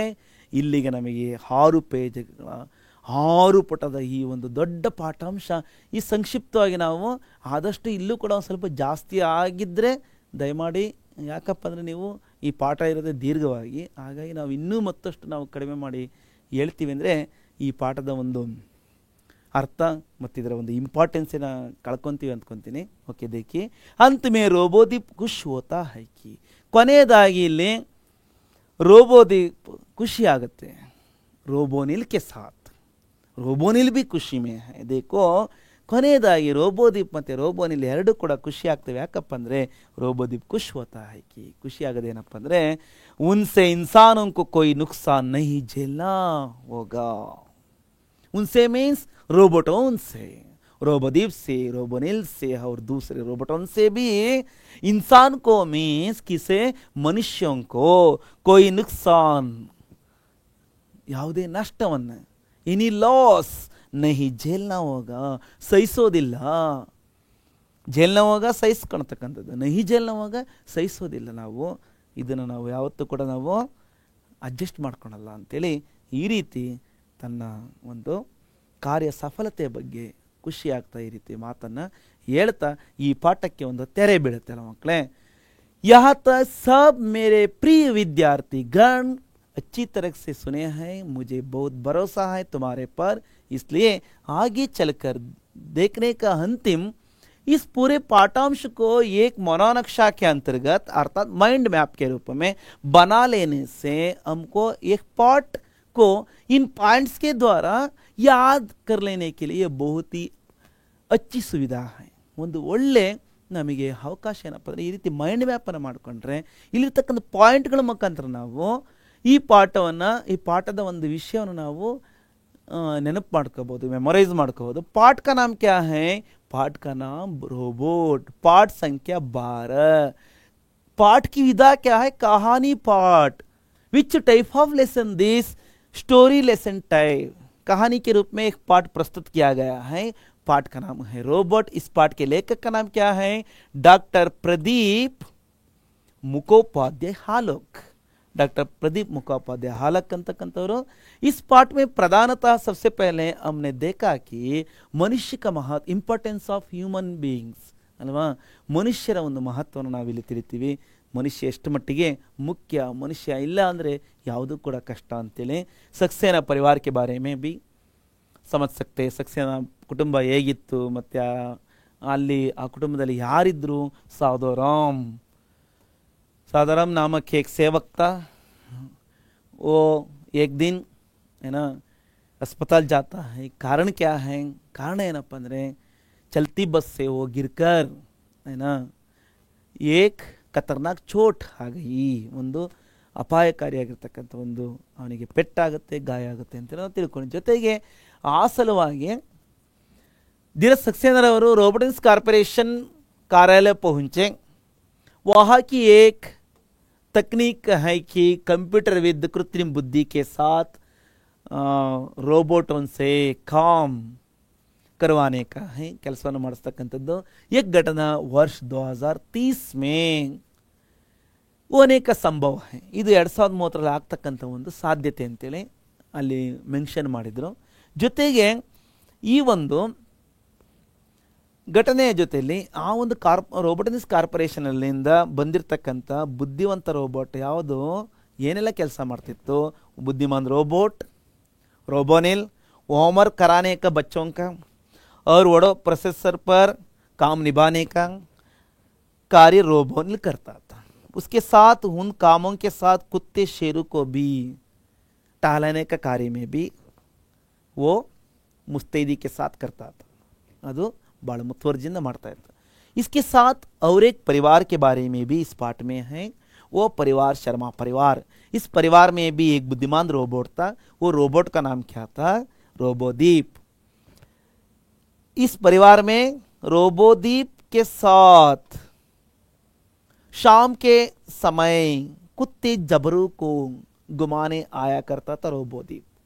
ತಿರುಗಾಡಿಸಲು ಜಬ್ರು ಅನ್ನ ರೋಬೋದೀಪ್ ಬರ್ತಾ ಇತ್ತು। ಅಲ್ಲಿ ರೋಬೋನಿಲ್ ಮತ್ತು ರೋಬೋದೀಪ್ ಇಬ್ಬರೂ ಭೇಟಿ ಆಗ್ತಕ್ಕಂಥದ್ದು, ಆಮೇಲೆ ಮುಂದೆ ಅವರ ನಡುವೆ ಆಗ್ತಕ್ಕಂಥ ಒಂದು ಚರ್ಚೆಯನ್ನು ನಾವು ನೋಡಿದ್ವಿ। ಜೊತೆ ಆ ಚರ್ಚೆಯಲ್ಲಿ ಯಾವ ಒಂದು ಪ್ರಸ್ತಾಪ ಆಗುತ್ತೆ, ಐಜಕ್ ಅಸಿಮೋವ್ के नियम के बारे में, रोबोटिकी नियम के बारे में आइजक असिमोव वैज्ञानिक और लेखक ने कई नियमों को बनाए थे। उस नियम के बारे में समझ लिए थे, ಆ ನಿಯಮದ ಬಗ್ಗೆ ಕೂಡ ನಾವು ತಿಳ್ಕೊಂಡಿದ್ದೀವಿ। और रोबोटिक्स कॉर्पोरेशन के कंपनी के मालिक का नाम क्या था, रोबोजीत। रोबोटिक्स ಕಾರ್ಪೊರೇಷನ್ ಕಂಪನಿಯ ಒಂದು ಮಾಲೀಕನ ಒಂದು ಹೆಸರು ಕೂಡ ನಮಗೆ ಗೊತ್ತಾಗುತ್ತೆ, ಯಾರಪ್ಪ ಅಂದರೆ ರೋಬೋಜಿತ್ ಜೊತೆಯಲ್ಲಿ ಈ ರೋಬೋನಿಲ್ ಮತ್ತು ರೋಬೋದೀಪ್ ಹೋಗಿ ಧೀರಜ್ ಸಕ್ಸೇನರ ಮನೆಯಲ್ಲಿ ಆಗಿರ್ತಕ್ಕಂಥ ಒಂದು ಸಮಸ್ಯೆ, ಆ ಸಮಸ್ಯೆಗೆ ಪರಿಹಾರವಾಗಿ ಹೇಳ್ತಕ್ಕಂಥದ್ದು ವರ್ಡ್ ಪ್ರೊಸೆಸರಲ್ಲಿ ಧೀರಜ್ ಸಕ್ಸೇನ ಕೊಟ್ಟಿರ್ತಕ್ಕಂಥ ಸ್ಟೋರಿಯಿಂದ ಇನ್ಸ್ಪೈರ್ ಆಗ್ತಕ್ಕಂಥದ್ದು ಅವೆಲ್ಲ ವಿಚಾರವನ್ನು ತಿಳ್ಕೊಂಡ್ವಿ। ಜೊತೆಗೆ ಆ ರೋಬೋಜಿತ್ತು ಕಂಪನಿಯ ಮಾಲೀಕ ಆಪತ್ಕಾಲೀನ ಬೈಠಕ್ಕನ್ನು ಕರಿತಕ್ಕಂಥದ್ದು, ಅಂದರೆ ತುರ್ತು ಎಮರ್ಜೆನ್ಸಿ ಮೀಟಿಂಗನ್ನು ಕರಿತಕ್ಕಂಥದ್ದು, ಜೊತೆಗೆ ಮೀಟಿಂಗ್ ಜೊತೆಯಲ್ಲಿ ಅಲ್ಲಿ ಮೀಟಿಂಗ್ನಲ್ಲಿ ನಿರ್ಧಾರ ಆಗಿರ್ತಕ್ಕಂಥ ಒಂದು ಹಡ್ತಾಲ್ ಮೀನ್ಸ್ ಸ್ಟ್ರೈಕ್, ಇಷ್ಟೆಲ್ಲ ವಿಚಾರ ನಾವು ತಿಳ್ಕೊಂಡಿದ್ದೀವಿ ಮಕ್ಕಳೇ। ಇದನ್ನು ನೀವು ಸ್ಕ್ರೀನ್ಶಾಟ್ ತಗೊಳ್ಳಿ, ನಿಮಗೆ ಭಾಳ ಹೆಲ್ಪ್ ಆಗುತ್ತೆ ಅಂತ ಹೇಳ್ತೀನಿ। ಸ್ಕ್ರೀನ್ಶಾಟನ್ನು ತೊಗೊಳ್ತಾ ಇದ್ದೀರಲ್ವಾ, ತೊಗೊಂಡ್ರಿ ಅಲ್ವಾ? ಓಕೆ, ಜೊತೆಗೆಲ್ಲ ನೋಟ್ ಮಾಡ್ಕೊಳ್ಳಿ, ಬರ್ಕೊಳ್ಳಿ। ನಾವು ಈಗ ಈ ಪಾಠವನ್ನು ಮುಕ್ತಾಯ ಮಾಡ್ತಾ ನಾವು ನೀವೆಲ್ಲ ಮತ್ತೆ ಮುಂದಿನ ಒಂದು ವಿಡಿಯೋದಲ್ಲಿ ಮತ್ತೊಂದು ಪಾಠ ಪದ್ಯಾಂಶವನ್ನು ನಾವು ಬಹಳ ಸುಂದರವಾಗಿ ಅರ್ಥ ಮಾಡ್ಕೊಳ್ಳೋಣ।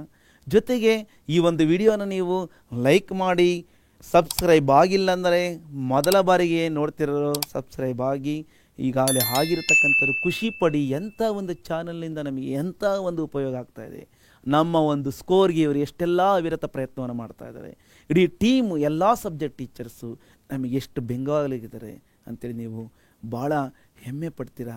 ಜೊತೆಗೆ ಮುಂದಿನ ವಿಡಿಯೋದಲ್ಲಿ ಮತ್ತೆ ನಾನು ನಿಮಗೆ ಸಿಗ್ತೀನಿ, ಅಲ್ಲಿವರೆಗೂ ನೀವು ಯಾವುದೇ ಸಂದೇಹಗಳನ್ನು ಅಥವಾ ಯಾವುದೇ ಡೌಟ್ಸ್, ಯಾವುದೇ ಪ್ರಶ್ನೆಗಳಿದ್ದರೆ ಖಂಡಿತ ಮಿಸ್ ಮಾಡದೆ ನೀವು ಕಾಮೆಂಟ್ ಬಾಕ್ಸಲ್ಲಿ, ಅಂದರೆ ಆ ಕಾಮೆಂಟ್ ಬಾಕ್ಸಲ್ಲಿ ನೀವು ತಪ್ಪದೆ ಮೆನ್ಷನ್ ಮಾಡಿ, ನೀವು ಟೈಪಿಸಿ, ಅಂದರೆ ಅಲ್ಲಿ ದಾಖಲಿಸಿ। ಯಾವೆಲ್ಲ ಇಲ್ಲಿ ವಿಭಾಗಗಳಿದ್ದಾವೆ ನಿಮಗೆ ಗೊತ್ತಿದೆ, ಯೂಟ್ಯೂಬ್ ಚಾನಲ್ ಮಾತ್ರ ಅಲ್ಲ, ನಮ್ಮ ಒಂದು ಲಿಂಕ್ಗಳು ಯಾವೆಲ್ಲ ಇದಪ್ಪ ಅಂದರೆ ನಿಮಗೆ ಇನ್ಸ್ಟಾಗ್ರಾಮ್ ಇದೆ, ಜೊತೆಗೆ ವಾಟ್ಸಪ್ ಚಾನಲ್ ಇದೆ, ಹಾಗೆ ಟೆಲಿಗ್ರಾಮಲ್ಲೂ ಕೂಡ ನೀವು ಭೇಟಿ ಆಗ್ತೀರಾ।